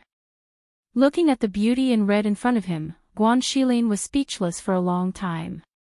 He only felt that his little sister was unbelievably beautiful. Her soft black hair was draped over her back and was only loosely tied with a red ribbon. 2 strands of hair fell on her cheeks, adding to her charm and enchanting aura. Her eyes, which were exposed by the red veil, were half closed with a smile. Her eyebrows exuded confidence and arrogance. It was hard for him to associate her with the dirty little beggar that he had seen before. Xiaojiu, you're so beautiful. Even fairies aren't as beautiful as you. He grinned foolishly. Thinking that such a beautiful woman was his little sister, he suddenly felt an incomparable sense of pride. Let's go. She chuckled. She was in a good mood after changing into women's clothes, so she walked downstairs. Oh, okay. He hurriedly followed. As if he thought of something, he looked around. Sure enough, he saw that the men upstairs and downstairs were all staring at his little sister in amazement. Seeing this, while he felt proud, he also secretly made up his mind to help Xiaojiu get rid of the scar on her face. It wasn't until the 2 of them left the inn that the people in the inn came back to their senses. So beautiful. Who is that girl? When did such a stunning beauty come to our town? In the restaurant opposite the inn, Murong Yixian, who was standing by the window, looked at the red figure with confusion in his eyes. Chapter 56. Because of the doubts in his heart, he went downstairs and went in search of the red figure. On the other side, Fengjiu and Guan Shilin found a restaurant and booked a private room. They ordered more than 10 dishes and 2 pots of wine, then closed the door and started eating. Fengjiu put the veil aside and poured wine while saying, "Brother, let's stay here for a while. Later, we'll find a quiet courtyard to rent. It'll be more convenient than staying in an inn." "Okay, we'll look for one later." Guan Shilin had no objections to this. "Xiaojiu, don't just drink wine. Have a bowl of stewed soup first." He gave her a bowl of soup and scooped up a piece of egg fried meat for her. "Try it and see if it's good." "You eat. I'll do it myself." As she spoke, she saw that he wasn't used to using his right hand and couldn't hold the chopsticks properly. She put some of each dish into his bowl and said, "After a while, I'll raise my cultivation and find the medicine to cure your right hand." Hearing this, he was a little startled. "It can be cured?" It's just that the things you need aren't easy to find. She drank a bowl of soup and ate some dishes. But it won't be a problem. I'm 100% sure that I can make your hand recover to its original state. With her medical skills, as long as she had the medicine, there was no illness that couldn't be cured. Not to mention the tendons in his shoulder that were bitten off. Even if his entire arm was bitten off, she could reattach it. Although he didn't regret his hand being crippled, hearing her say that it could be cured still made him very happy. Xiao Zhou, if my hand can be cured, then I'll work hard to cultivate in the future and protect you. Okay. She nodded with a smile. She knew that his strength wasn't low. With his strength alone, he could deal with a pack of wolves and tigers. One could imagine how strong his explosive power was in a desperate situation. She also believed that he would become even stronger in the future. Downstairs, Murong Yixian sat at the table on the first floor and drank wine. His eyes were closed and he was deep in thought. He didn't know why he followed her, and he didn't know why he thought that the woman in red was Chinga. But when he glanced at her from upstairs, the back view was very similar. But he followed her all the way. He wasn't sure because the two people's temperaments were different. Chinga was gentle and soft, while the woman in red was unrestrained and flamboyant. Her red clothes were so dazzling on her. Although his Chinga was also very outstanding, she wasn't that kind of person, and she never wore red clothes. How could he suspect that the Chinga who had already returned was someone else? That familiarity in her every action and smile, it was clearly her. But there was a voice in his heart, he couldn't help but doubt. After a long while, when the door to the private room upstairs opened and the red figure appeared again, the shocked gazes of the diners upstairs and downstairs couldn't help but follow her closely. The veil that fluttered slightly as she walked made them wish that a gust of wind would blow the veil away. Murong Yixian raised his eyes and looked over, only to see the woman in red with an extremely outstanding temperament slowly walking down. Every step she took was calm and graceful. Her red clothes were like fire, like the sun, yet her body exuded a cold and indifferent aura that kept people away. Every movement she made naturally exuded the noble aura of a person in a superior position. Chapter 57. When she saw Murong Yixian, Fengjiu was a little surprised to see him here. Actually, she had already sensed that someone had been following them, but she didn't feel any malice, so she didn't pay attention to it. Thinking about it, the person who had been following them was him. However, wasn't he accompanying the fake Feng Chinga? Why was he here?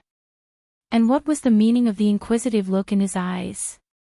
Under the veil, she revealed a playful smile. She calmly retracted her gaze and walked out. However, she hadn't taken a few steps when the person who had been sitting blocked her way. She didn't say anything, only raised her eyes to look at him. Murong Yixian didn't say anything either. He stood in front of her and quietly looked into her eyes, as if he wanted to find a trace of familiarity from the past in those eyes. However, he was disappointed. Although those eyes were very similar to hers, those wanton and flamboyant eyes were not hers. This pair of eyes was so beautiful, so similar to the person in his heart. However, his Song Chinga's eyes were gentle, but this pair of eyes in front of him hid a hidden sharpness. The two completely different auras made him unable to distinguish between them. "Boy, what are you doing?" Seeing that something was wrong, Guan Shilin stepped forward. His sturdy body blocked the two of them, cutting them off from looking at each other. Murong Yixian came back to his senses and looked at the tall and sturdy man in front of him. He revealed an elegant smile. "Brother, I just saw that this girl looks a little like a friend of mine, so I wanted to say hello." Perhaps it was his gentle and refined manner and noble aura that made Guan Shilin feel that he didn't seem like a bad person, so he was slightly puzzled and turned to look at the person behind him. "Miss, the peach blossoms in Peach Blossom Temple bloom in March." He quietly looked at her, his gaze so gentle that it seemed as if he could drown her in water. And this strange sentence made Guan Shilin a little confused, not knowing what it meant. Only Fingzhou's heart moved slightly.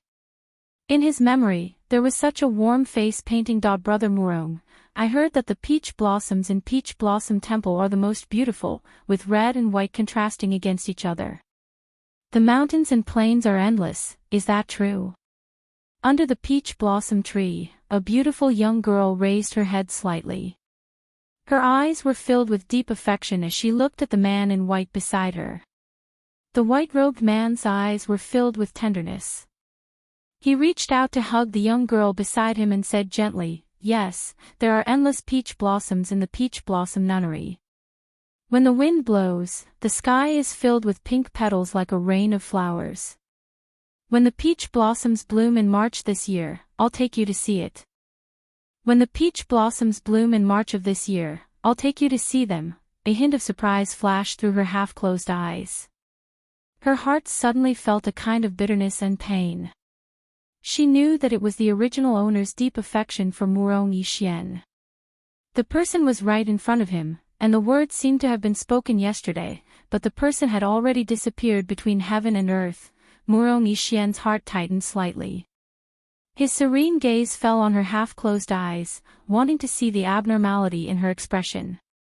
The peach blossoms in Peach Blossom Temple bloom in March. I'll take my sister to see it. Why would I need you to remind me? Guan Shilin, who didn't know what he meant, said unhappily. He took Fingzhou's hand and strode out, exhorting, "Sister, let's ignore that pretty boy. That guy looks like a playboy. Peach blossoms bloom in March. I think he wants peach blossoms to bloom." Pfft. Chapter 58. To Fingzhou, Murong Yishuan was someone who cared deeply about Feng Qingge, but to Fingzhou, he was just a stranger. She would only rely on herself for what she wanted to do. Even if this person was one of Feng Qingge's most trusted people, she would not tell him the current situation. It was better to rely on oneself than to rely on others. Murong Yishuan stared blankly at the two figures as they left. Younger sister. That man said she was his younger sister? Then she was not Qingge. His heart suddenly felt empty. He was a little disappointed, but also a little relieved. Perhaps he was just overthinking everything. After all, his suspicions were so unbelievable. If his suspicions were true, wouldn't it mean that the Feng Qingge who had returned to Feng Mansion was a fake? Even if he had some doubts in his heart and felt that she was not the real Feng Qingge, how could her father and grandfather mistake her for someone else? Perhaps, all of this was just him being paranoid. On the other side, Guan Shilin and Fingzhou looked at a few courtyards. Finally, they settled on a relatively quiet courtyard. Its location was relatively remote, but it was quiet and had a good environment. On the same day, the two of them bought some daily necessities and moved in. After informing Guan Shilin, she entered seclusion to practice. For 3 days, the tightly shut door was not opened. Guan Shilin, who was guarding the courtyard, had been practicing using his left hand to wield the sword during these 3 days. His talent was not bad, and his explosive power was also strong. Originally, his left hand was out of practice, but now, he was starting to get the hang of it. Although it was not as nimble as his right hand, he was gradually able to use his strength. In the room, Fingzhou, who was sitting cross-legged on the bed, placed her hands flat on her knees. Her body was surrounded by a layer of red qi that was visible to the naked eye. The qi in her body was running extremely fast. It could almost be said that the qi quickly converged into the qi sea between her eyebrows and gradually gathered into a ball. When a beginner practitioner entered the warrior stage, they would need to practice for several years before they could break through to the initial stage of the Black Realm. Take Feng Qingge as an example. She was originally a level 2 martial artist. But now, in just 3 days, she had achieved the primary level of Qi C. Moreover, she had steadily entered the initial stage of the Black Realm. Her strength had soared. Warriors of the Black Realm already had some strength. For example, the middle-aged man at the martial master level she had met in the 9 Valleys forest was equivalent to the main pillar of a family. Moreover, he was only a martial master who had reached the mid-stage of the Black Realm. Back then, when the martial master was in the mid-stage of the Black Realm, he was no match for her, let alone now that she had cultivated the Chi Si and entered the level 2 of the initial stage of the Black Realm. When she exhaled softly and slowly opened her eyes, little Fire Phoenix's surprised voice rang in her mind. "Stupid woman, the barrier in this space has been broken by this sovereign. Quickly come in and take a look." A trace of surprise flashed across her eyes, and with a thought, she flashed into the space. As soon as he entered, he couldn't help but be startled. "This is... How is it? Didn't I say that I'm very powerful? The barrier that the old man couldn't break was broken by me." Little Fire Phoenix looked at her with a smug face and said, "I don't know what kind of luck you have to be able to encounter such a rare space. If you practice here, 3 days outside is equivalent to 1 day inside." Chapter 59. She walked slowly inside and saw that the blue sky and white clouds were like a small world. When the space-bounded domain was not opened, she could only see it but could not cross it. But now it was different. Looking at the spiritual house of space, her mood couldn't help but soar. It was really a treasure. "Look, there's a spiritual spring here. I've seen it. The spiritual spring is nourished by the spiritual chi of this space, so the water has spiritual chi." Little Fire Phoenix was also very happy. After the barrier was broken, it had been celebrating for a while. It also liked this place from the bottom of its heart. Otherwise, it wouldn't have stayed here for so many years without shouting to go out. It must be known that if it cultivated here, its strength would definitely increase very quickly. She smiled and touched Little Fire Phoenix's head. "Then you stay here and practice. I'll go out first. I'll come here to practice in the future. I'm sure my strength will increase very quickly." "Got it." Little Fire Phoenix curled his lips and walked to the spiritual spring to play with the water. Feng Jiu smiled when she saw this. With a thought, she flashed out of the room. When she opened the door, she saw Guan Shilin practicing his swordsmanship in the courtyard. She noticed that his left hand was a little stiff and not very flexible. Her heart skipped a beat and she called out, "Brother. Xiao Jiu, you're out. Why do you practice like you don't care about your life? You've locked yourself in here for 3 whole days." He put away his sword and walked towards her. He said seriously, "Xiao Jiu, practice is not a one-time thing. It's impossible to achieve anything in a short time. You have to do it step by step." Hearing this, Feng Jiu couldn't help but smile. Yes, yes, yes. Although she had reached the initial stage of the Black Realm, she still suppressed her strength to the second stage of the Warrior Realm. Ordinary people couldn't see her true cultivation. To be able to advance so quickly in such a short period of time, it was naturally because of her profound spirit physique. Moreover, her profound spirit vein had been opened by her master. It was as if her meridians were originally small streams, but now they had become a torrential yellow river. Her cultivation speed naturally couldn't be compared to the past. "By the way, brother, I want to buy a set of silver needles. Come with me." "Alright, let's go now." After washing his face, he carried his sword and went out with her. When they walked into Zhenbao Pavilion, Feng Jiu knew that they were being watched. The other party was so good at hiding their presence that even Guan Shilin didn't notice it. If it wasn't for the fact that she was an expert in this field, she probably wouldn't have noticed that they were being watched. "Shopkeeper, do you have a complete set of silver needles?" "Yes, I do." "May I know what grade you are looking for?" "We have 3 types of needles, which are divided into 3 grades, high, medium, and low.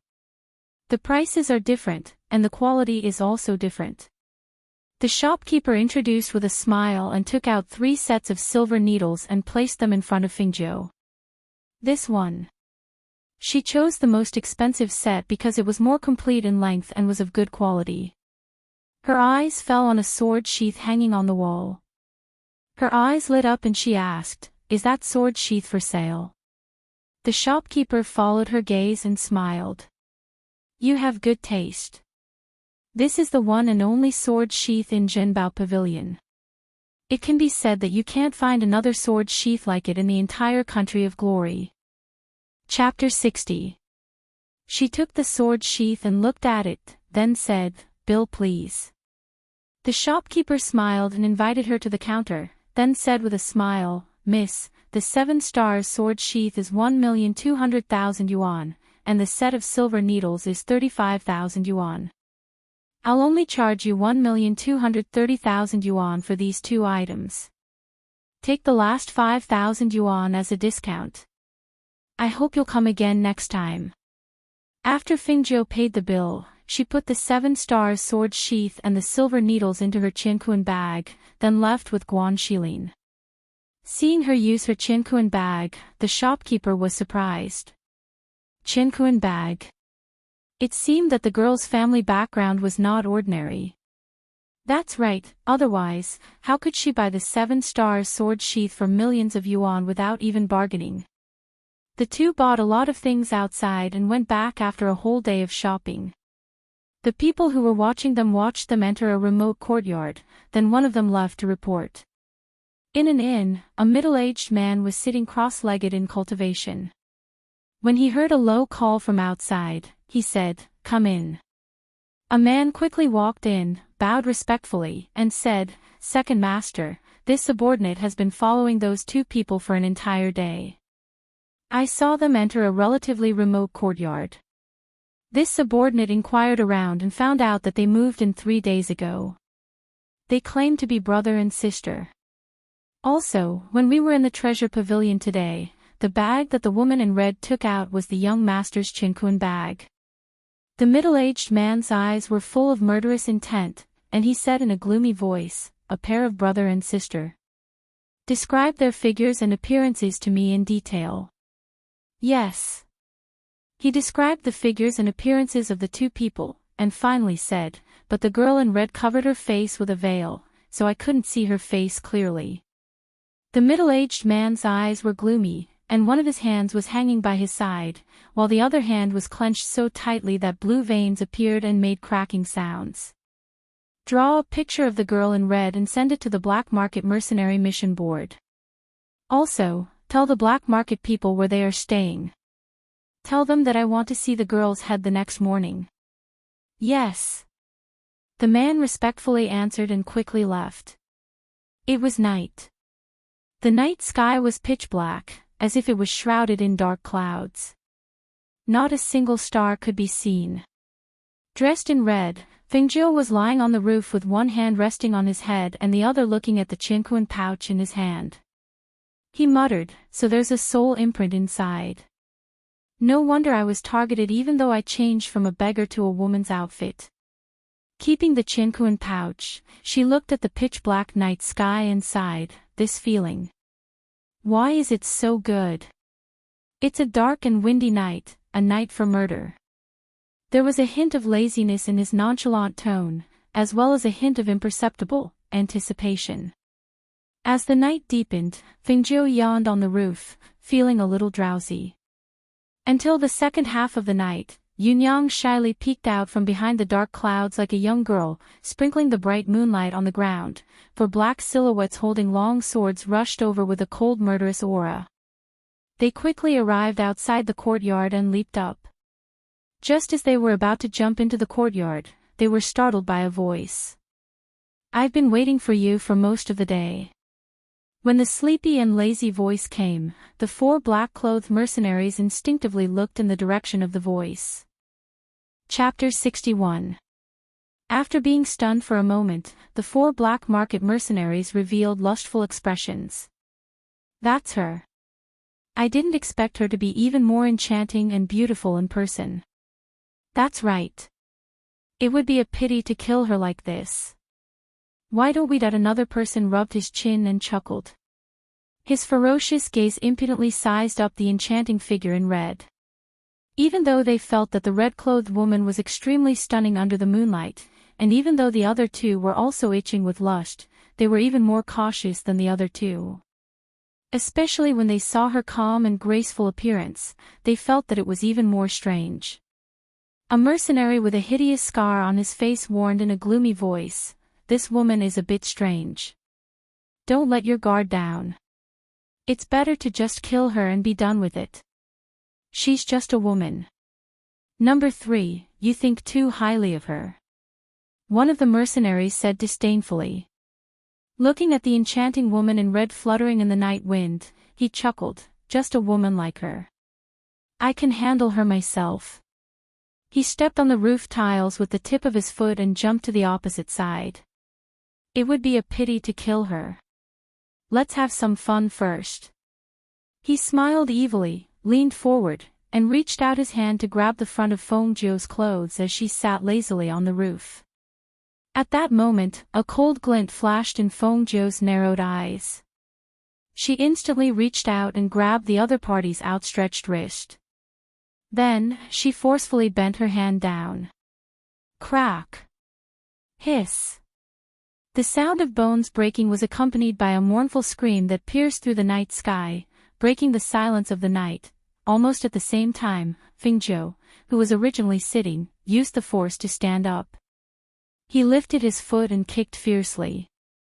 Using his profound energy, the tip of his foot accurately kicked the other's crotch. He couldn't make a sound. There was only a muffled groan as his body curled up in pain. His trembling legs made him kneel down with a plop. Just this bit of strength. She snorted coldly and released the hand that was holding his bowl. Instead, she grabbed his throat and broke his neck with a crack. She threw his body into the courtyard. Number 2. Several cries of surprise rang out. The three of them looked angrily at Fengzhou. They were shocked by how swift her movements were. She was so fast that they didn't even have time to react. They could only watch as she killed their second brother. Kill her. The older man's sinister voice was filled with ferocious hostility. As soon as his voice fell, he gathered his energy and leaped onto the opposite roof. The long sword in his hand carried a profound energy aura as it fiercely attacked. Warriors in the mid-stage of the Black Realm. She raised her eyebrows slightly. She did not think much of their strength. Her hand moved, and the sharp dagger in her hand glowed with a cold, bloodthirsty light. She suddenly leaned forward, and when the tip of the sword was 3 inches away, she dodged to the side and raised the dagger in her hand. A muffled groan was heard, and the eyes of the mercenary beside her suddenly widened. His body stiffened, and he fell straight to the ground. The murderous aura emanating from the woman was even more intense than the black market mercenaries, causing them to feel fear and their hearts run. Chapter 62. Fengzhou's lips curled into an evil smile when he saw the figure running away. "Since you've come, don't even think about going back alive." As soon as her voice fell, a red figure flashed out and swept towards the two men like a ghost in the night. The dagger in her hand reflected a bloodthirsty cold light in the night. In the next moment, her figure swept past the two men, and blood splashed out. The two men who were running away instantly froze and fell straight into the courtyard. Bang, bang. There were no signs of fighting, and no one was alerted. The 4 black market mercenaries died quietly at her hands. Fengzhou stood against the wind and squinted at the 4 corpses in the courtyard.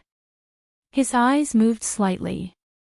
In addition to practicing dark force, a profound warrior also needed martial arts techniques. Only by combining the two could a profound warrior's strength be unleashed. Her chi had already reached the initial stage of the Black Realm. Plus, she was good at assassination and fighting. Dealing with these profound warriors in this small town was not a problem. However, if she left this town, she would need to improve her strength again. Otherwise, if she met someone stronger than her one day, she would only be at their mercy. Jumping into the courtyard, she walked over to the corpses and rummaged through them. She only found the same black card on each of them. On it were the words, "Black Market Mercenaries." Black market. She murmured in a low voice, searching for information about the black market in her mind. However, Feng Qingge obviously did not come into contact with this kind of thing in the past. There was very little information about the black market in her mind. It seems that I need to go take a look at the black market. She smiled and took out the medicinal liquid she had concocted in the afternoon from the space and sprinkled it on the 4 corpses. With a sizzling sound, the 4 corpses emitted white bubbles and light smoke and quickly turned into a pool of blood. Only the wrinkled black clothes were left there, the next day.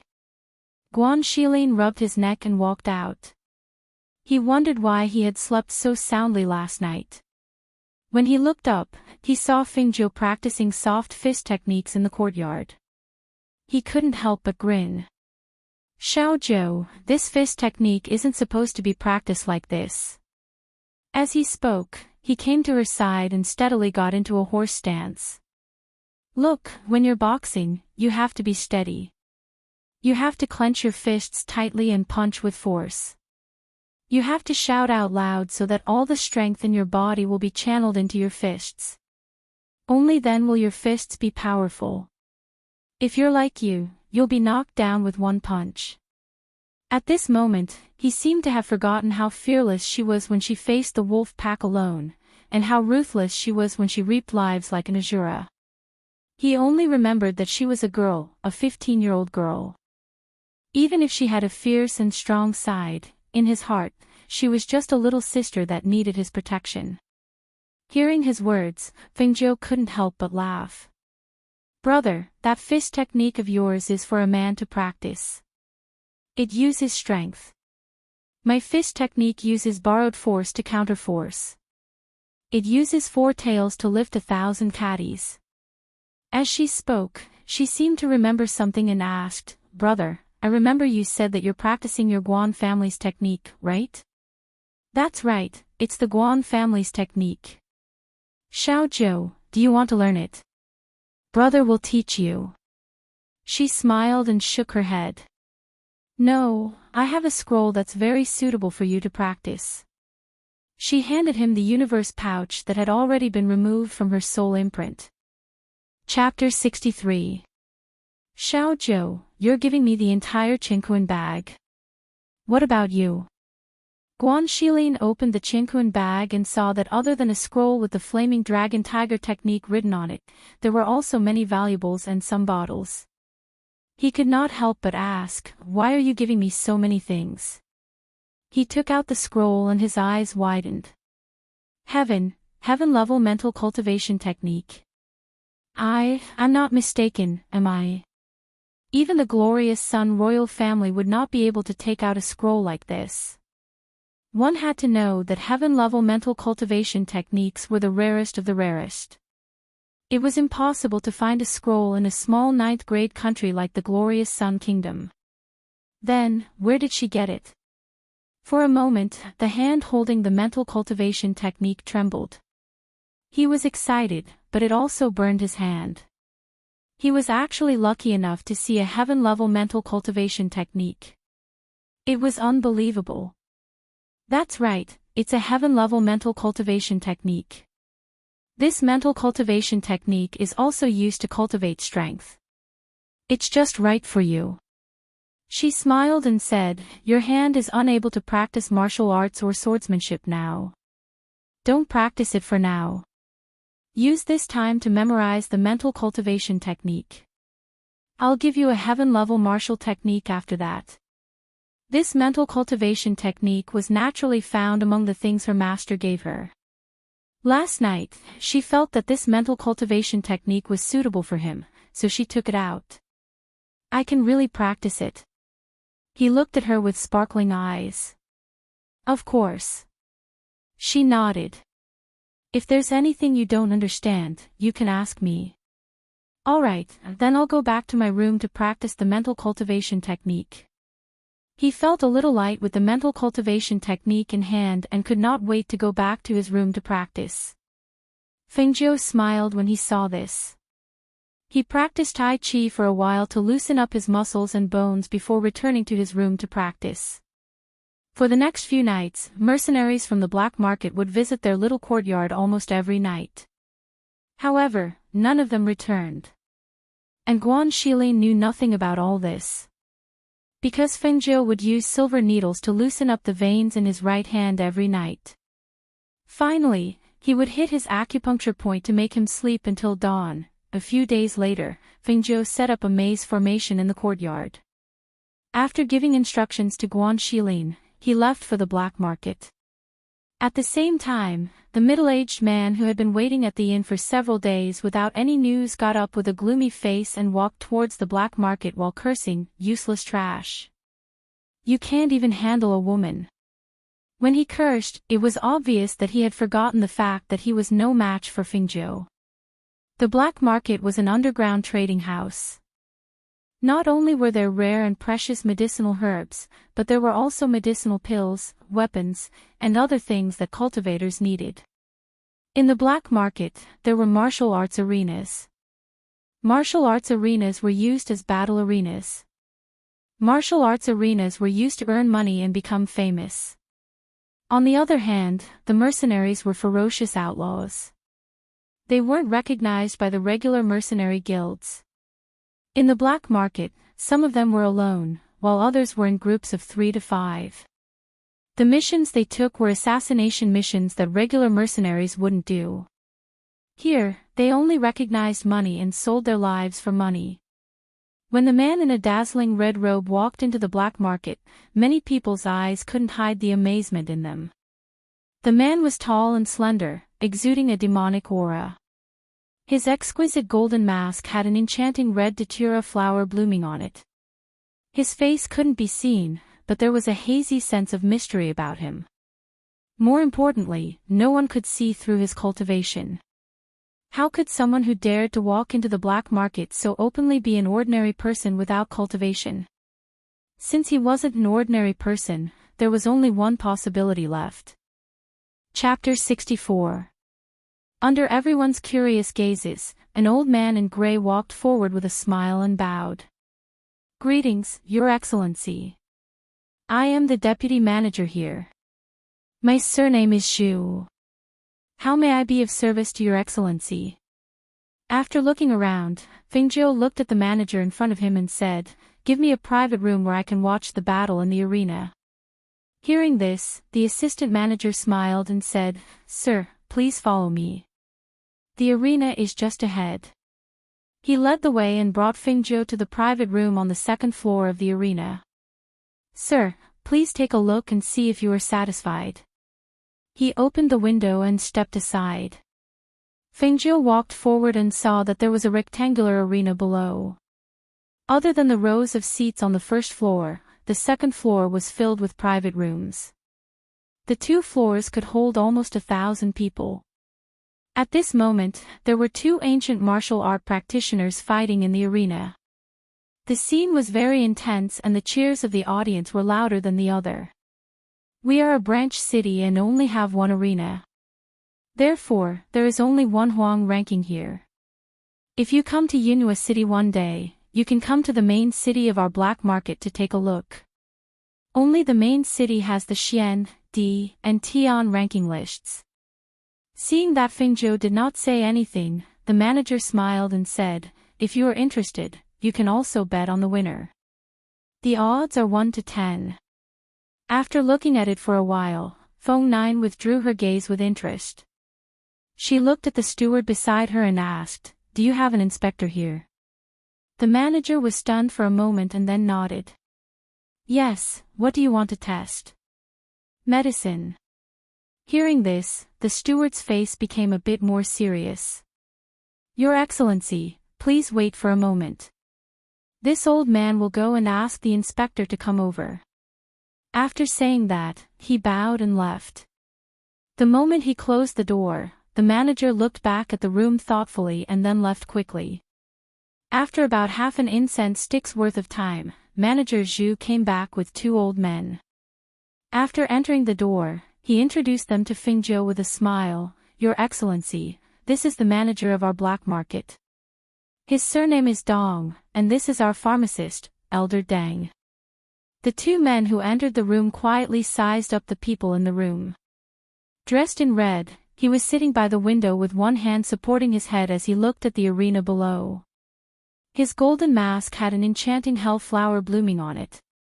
His entire person was filled with a kind of evil and charming aura, but this aura also had an unattainable noble aura, which made people feel reverence for him involuntarily. When he heard the sound and looked back, his eyes were as deep as a bottomless abyss, with 3 parts laziness and 7 parts sharpness. Just by looking at him face to face, the two of them knew that this red-clothed man was not simple. "Greetings, Your Excellency.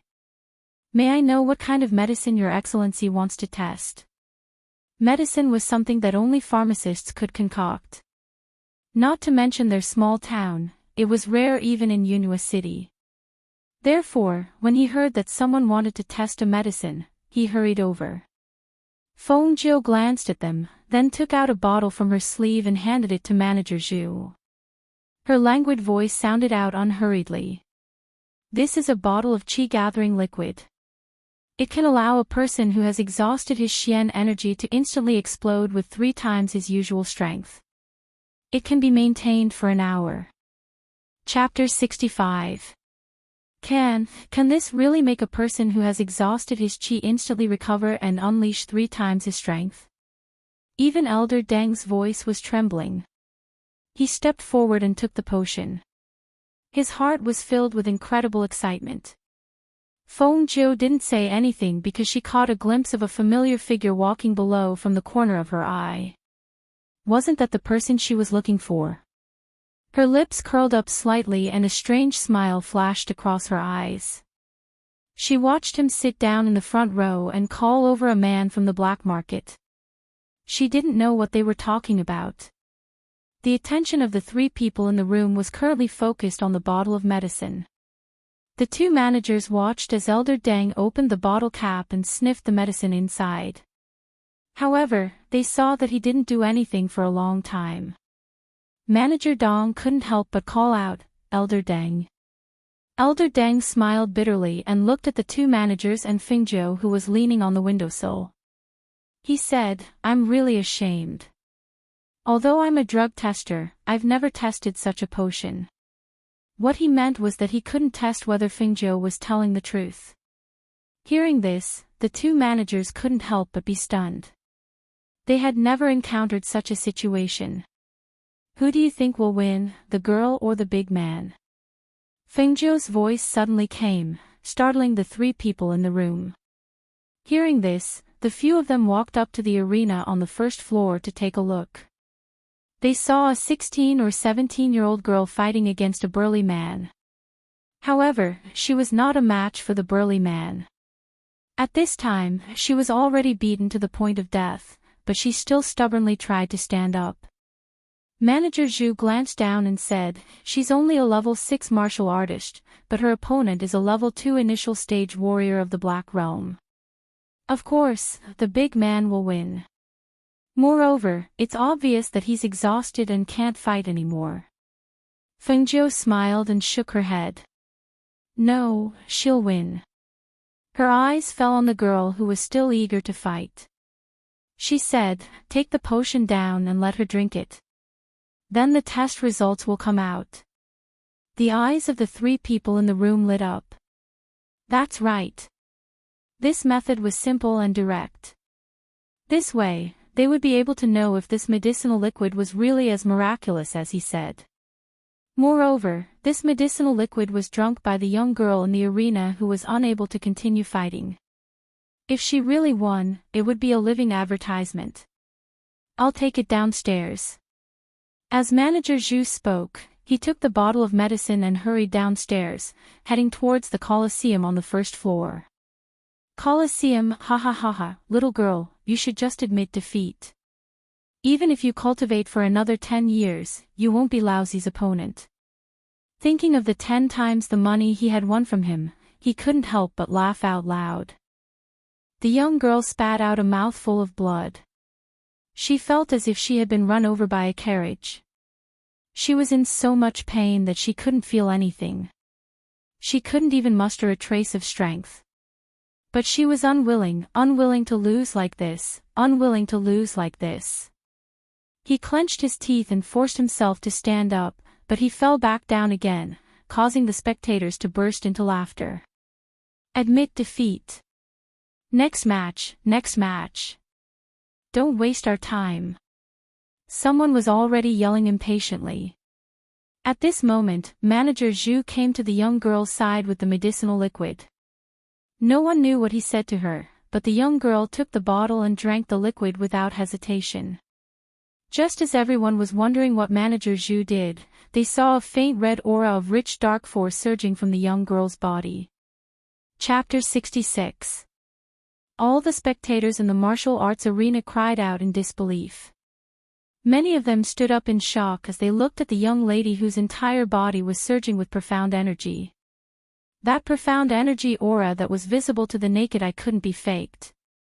The grandeur that she was emitting was even more real. However, just a moment ago, she was clearly unable to stand up, but in the next moment, her entire body was surging with profound energy that was even denser than before. If they hadn't seen it with their own eyes, they wouldn't have believed it. At this moment, in the martial arts arena, the young lady's eyes were filled with shock, surprise, and excitement. Both her hands were tightly clenched into fists. When she felt the profound energy within her fists, she abruptly raised her eyes to look at the startled man.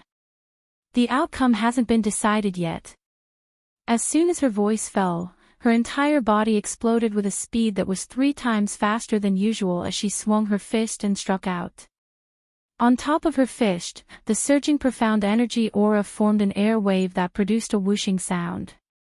Under the man's incredulous gaze, the punch sent him flying 10 meters away. The strength of the punch and the ferocity of the grandeur made the spectators in the arena suck in a breath of cold air. The atmosphere froze for a moment, as if it couldn't recover from the shock. It wasn't until after a long while that the thousands of spectators in the martial arts arena stood up as thunderous applause and cheers reverberated throughout the arena. Compared to the spectators in the arena, Manager Zhu was even more excited. He glanced at the martial arts arena where the outcome was about to be decided, then quickly walked back. Regardless of whether it was the audience on the first floor or those in the VIP rooms on the second floor, all of them revealed a thoughtful expression when they saw Manager Zhu quickly leave. Each of them summoned their attendants and asked them to inquire about what exactly was in that bottle of liquid just now. Compared to the excitement downstairs, Fengjiu, who was in the room upstairs, appeared to be very calm. Because the outcome was within her expectations, she didn't feel surprised at all. With the young lady's tenacious fighting spirit that refused to admit defeat, it would be strange if she couldn't win with the assistance of that medicine. Compared to her calmness, Elder Deng and Manager Dong were so excited that their faces flushed red. Their gazes towards Fengjiu were filled with an astonishing light, as if they had discovered a huge treasure. That kind of excitement, that kind of agitation. "Sir, how much more of that medicine do you have? How would you like to trade with us?" After Steward Dong came back to his senses, even the way he addressed her changed, and his attitude became even better. One had to know that such a miraculous medicinal liquid would definitely cause a commotion in the black market of Yunhua City.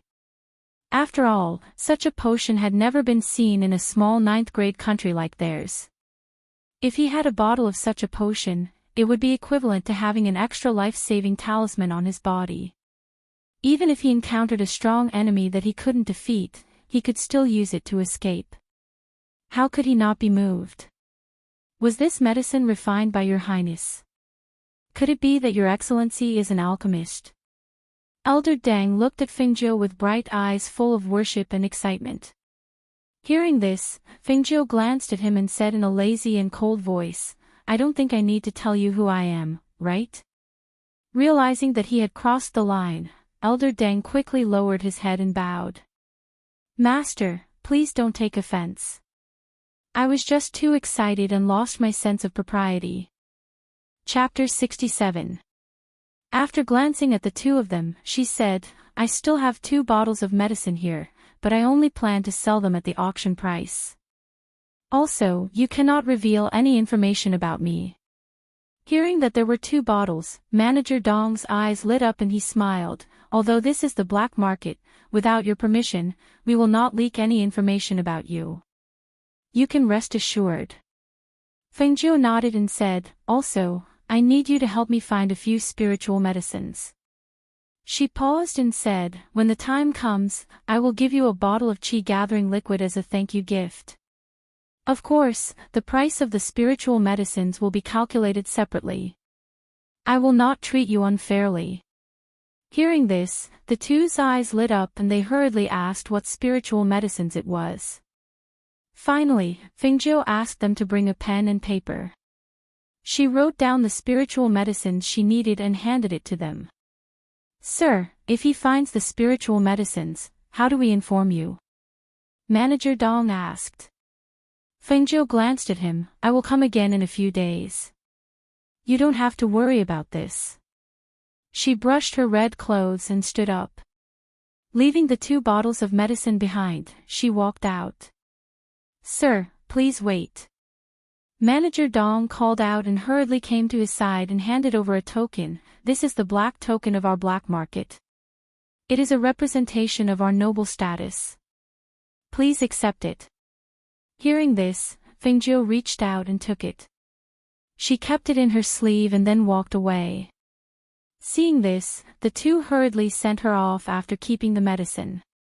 When they walked out, they saw Manager Zhu walking back with a smile on his face. Greetings, sir. Manager Zhu hurriedly bowed.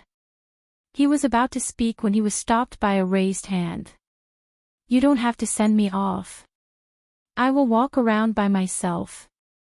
She stopped them from sending her off and walked forward. The 3 watched the red figure disappear around the corner. Only then did they withdraw their gazes. They gestured and returned to the room. Just now, many people have asked me what was in the bottle. Manager Zhu said excitedly, although they did not say it explicitly, they are probably guessing that it is a medicine. After all, only medicine can have such amazing effects. Don't leak any information about that person. Just keep it a secret and report it to the higher-ups. Steward Dong said in a deep voice. Should we send a few people to follow them? No. Steward Dong shook his head. We still don't know the depth of his strength, but this person cannot be offended. If we send someone to follow him, I'm afraid he will be displeased. At that time, the gains will not make up for the losses. At this moment, Elder Deng, who had been silent all this while, suddenly spoke. I'm afraid that the spiritual herbs on the list are not easy to find. What do you mean? Manager Dong looked at him. Because he wasn't very familiar with medicinal herbs, he naturally didn't know the uses of the spirit herbs on the list. These are extremely rare in the country of Blazing Sunday. I'm afraid we'll have to collect them from other countries. He looked at the 2 of them, his gaze glowing with vigor. I can conclude that this one is definitely an alchemist. There's even a high possibility that he's an alchemist. What? The 2 of them exclaimed, alchemist. Was it possible for such a noble existence to exist? Judging from his voice, he should still be very young. How could he be an alchemist? One must know that an alchemist's existence was above that of an alchemist. Not to mention a small grade 9 country, even a grade 6 country might not be able to find an alchemist. Chapter 68. I didn't expect her bounty to be in the top 3. TSK, what a surprise. Just as he was thinking, he suddenly heard a conversation. How did the woman in the portrait get into the top 3? Her bounty is 500,000. You just came back, so you don't know. No mercenary dares to take on this mission now. Why is that? Because every mercenary who took on this mission didn't come back alive. In less than half a month, many mercenaries have been killed by this woman. While the 2 of them were discussing, they looked at the man in red standing in front of the list and were a little surprised. One of them asked, Sir, are you going to give us a mission? After all, only the black market mercenaries could accept the missions on the list. Fengjiu looked back at the two men and shook his head with a smile. From the corner of his eye, he saw that the middle-aged man had already walked out, so he followed suit. After he left, the black market mercenary lowered his voice and said, "That man seems to be here for the first time. His aura is very intimidating. I wonder where he's from." "Don't care where he's from. Let's go, I'll treat you to a drink." The other man clapped his hands and walked out. The middle-aged man who was walking towards the inn suddenly stopped and looked back. He couldn't help but frown. He quickened his pace and turned into an alley. He stopped and shouted, "Who's there? Come out." A red figure walked out slowly and gracefully. She was still dressed in a dazzling red robe. Her black hair was tied up with a red ribbon. The only difference was that she was wearing a golden devil's snare mask with a blooming hellflower on it. Looking at the person who walked out slowly, his eyes narrowed. A guess flashed through his mind, but he quickly denied it. No, it shouldn't be that woman. The man in red in front of him was taller than the woman. It shouldn't be her. It's been a long time. Fengjiu's voice was lazy, with a trace of ridicule, coldness, and a trace of killing intent. "It's you." After hearing that familiar voice, his expression changed slightly, and even his voice trembled a little. It was an instinctive fear that made him take 2 steps back immediately. His body tensed up as he prepared to defend himself. Before he even made a move, he was already drenched in cold sweat. It was no wonder that a martial master like him would be afraid of a martial artist like her. It was because he had fought with her before and knew how powerful she was. When he thought about how he had almost died at her hands and how his hand had been crippled by her, he could not help but feel a sense of fear in his heart. This was also the reason why he did not dare to deal with her directly when he went to the black market to kill her. Seeing his reaction, Fengjiu couldn't help but chuckle. "Since you're so afraid of me, why do you still want to kill me?" She slowly walked forward, step by step. "I had almost forgotten that there was someone like you. Who would have thought that you would appear in front of me again?" As soon as she finished speaking, she heard movement behind her. She raised her eyebrows and looked back. She didn't know when a middle-aged man and an old man had appeared behind her. Their auras were vigorous, and their eyes were sharp. A powerful pressure was released from their bodies, and their killing intent overflowed, filling the alley. "Ha ha ha. You want to kill me? That depends on whether you have the ability." The middle-aged man's previous panic and fear disappeared, and his eyes were filled with excitement as he looked at the two people. Chapter 69. Elders. Her eyes flickered as she used her divine sense to investigate. These two were already at the martial master realm, so it was no wonder that they could silently appear behind her. Unlike the middle-aged man who was confident in his victory, the great elder and the fourth elder were sizing up the red-robed Fengjiu. If someone hadn't pointed it out, they wouldn't have been able to tell that the man in men's clothing was actually a woman. Even the two who had seen much of the world couldn't help but admit that this person had an androgynous aura. Unfathomable. With their strength, how could they not see through her cultivation? If this wasn't unfathomable, then what was? Ever since they came out, they had not seen her show any signs of panic. Even at this moment, her lips that were exposed outside of the mask were still holding a trace of a sinister smile, causing them to involuntarily become more cautious in their hearts. "Who are you? Why do you want to make an enemy out of our Sioux family?" The great elder asked in a deep voice, his sharp gaze fixed on the red figure in front of him. Fengjiu glanced at the great elder, her voice carrying a bit of surprise. "Make an enemy out of you? It can't be, right? You've always been my enemy. When have I ever taken the initiative to find fault with you?" Her voice paused as she glanced at the middle-aged man in front of her with a smile that wasn't a smile. "If it wasn't for your second master running to the black market to place a bounty on my head, why would I go looking for him?" Even so, you've killed our Sioux family's young master and crippled second master's arm. This is undeniable. Oh. So you're saying that if you want to kill me, I can only stretch my neck out for you to kill? She raised her eyebrows, the smile on her lips was still there, but her eyes were cold. The great elder's face sank as he sneered, then it can only be said that you've provoked someone you shouldn't have. Our Sioux family is a 100-year-old family, how could you provoke us? If you know what's good for you, you'd best surrender, or else. Or else. She hooked the corners of her lips into a wanton smile as she asked with interest, or else what? Kill me. Or else, I'll bring your head back to report. The great elder's cold voice fell, and his fingers clawed out.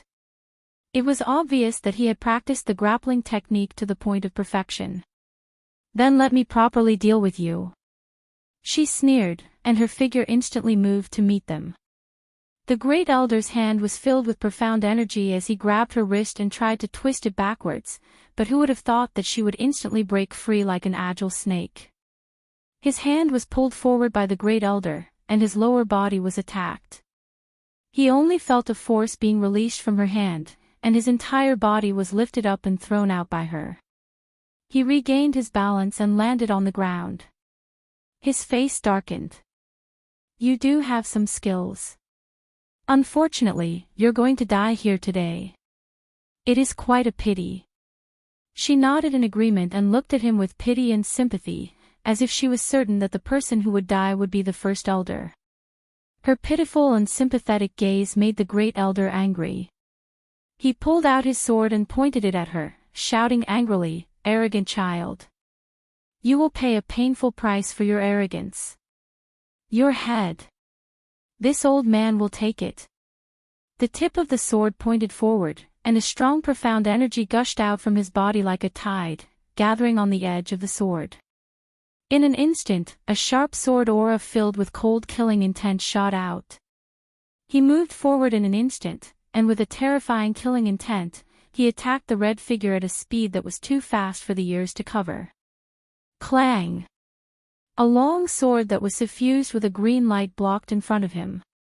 The two swords were against each other, and the sharp sword aura did not give way to each other. At the same time, there were several gasps and cries of surprise. Chapter 70. Crack! Clang! A cracking sound was heard. The great elder widened his eyes in shock. He stared at the sharp sword in her hand which was glowing with a green light, then looked at the crack on his own sword. His heart sank. In the next moment, the long sword in his hand was broken by his opponent's sword aura and fell to the ground with a clang. At the same time, he was sent flying by the terrifying sword aura before he could retreat in time. Hiss! Ah! He lost his balance and stumbled backwards. Fortunately, the fourth elder caught him and prevented him from falling to the ground in a sorry state. How can this be? How can it be the emerald-edged sword? He stared in disbelief at the treasured sword in her hand which was glowing with a green light. The green light on the blade was so dazzling. In the entire world, only the emerald-edged sword had its own green light. He was not the only one. The fourth elder and the second master of the Sioux family were equally shocked. However, aside from being shocked, they were also filled with greed. Greed for the treasured sword. The emerald-edged sword was a treasure amongst swords. The emerald-edged sword, which had disappeared for so many years, had finally seen the light of day again. Furthermore, they had encountered it. How could they not be excited? How could they not be greedy and want to take it for themselves? The emerald-edged sword pointed diagonally to the ground. The green light faintly floated and her red robes fluttered in the wind. A bloodthirsty aura filled the air from her body. She looked at the shocked and greedy trio and the corners of her lips curled up slightly, revealing an evil and cold smile. Anyone who sees this sword of mine must die. As soon as she finished speaking, the red figure shot out like a demon. However, she did not charge towards the great elder and the fourth elder. Instead, she turned around and raised the emerald-edged sword in her hand. A swift and fierce sword aura sliced through the air. Hiss! The second master of the Sioux family was caught off guard and his throat was slit. Because he was caught off guard and because he did not have time to dodge. Even in death, his eyes were wide open in disbelief. Even in death, he could not take a single breath because his heart was filled with unwillingness. Second master. The great elder and the fourth elder cried out in alarm as they watched the figure stiffly fall down. In the blink of an eye, a life disappeared before their eyes just like that.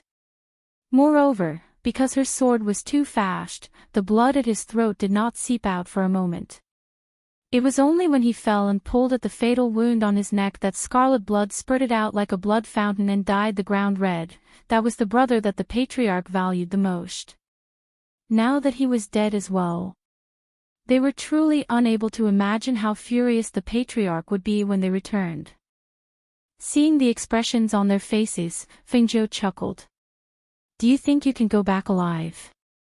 From the moment she took out the azure-edged sword, she had no intention of letting the three of them leave alive. This alley would be the place where their lives would end. His half-squinted eyes flashed with a cold light, and his killing intent overflowed. The red figure also swept towards the two people. The green sword in his hand moved slightly, and the biting cold sword aura turned into a sword blade that swept out. Kill her! The two of them roared angrily. The great elder waved his broken sword and charged forward. The fourth elder also drew his sword and attacked from all sides. The two of them worked together, and the aura of a martial master at the peak of the martial master realm immediately filled the alley, causing the atmosphere in the air to congeal and become oppressive. Clang! Whoosh! Whoosh whoosh! As the swords and blades clashed, the sharp air currents and clanging sounds could be heard from time to time. What made the two of them aghast was the bloodthirsty killing intent and her crafty and fatal attacks. They were somewhat overwhelmed and panicked. Chapter 71. With a cry of alarm, fourth elder, who had been pushed back, was unable to stop it in time. He could only watch helplessly as great elder's broken sword was sent flying. The green-edged sword, which was glowing with a green light, pierced his chest with a whoosh. He could even see great elder's look of disbelief in that instant. He was so dissatisfied and so astonished. It was as if he could not believe that he had died at the hands of someone whom he had looked down upon. Seeing the great elder's body twitch as he fell to the ground, his eyes wide open in death, his heart trembled. He looked at the woman in the red dress and saw that she had pulled out her sword and was looking at him. Almost at that moment, he instinctively wanted to run. Yes, run. That was the only thought in his mind. His body instinctively reacted to run away. However, just as he moved, a ghostly voice rang in his ears. I've said it before. Anyone who has seen the green-edged sword must die. Once the cold and bloodthirsty voice rang out, her red robes flashed and blocked fourth elder's path. She looked at the pale-faced man with a smile that did not reach her eyes. Where do you think you're running to? Ah! He cried out loudly and raised the long sword in his hand. After injecting his profound energy into it, he fiercely slashed it towards her. With nowhere to run, he could only fight to the death. Even though he had been shocked by her strange skills during their previous exchange, he had no other choice now. For the sake of survival, he released all the profound energy in his body.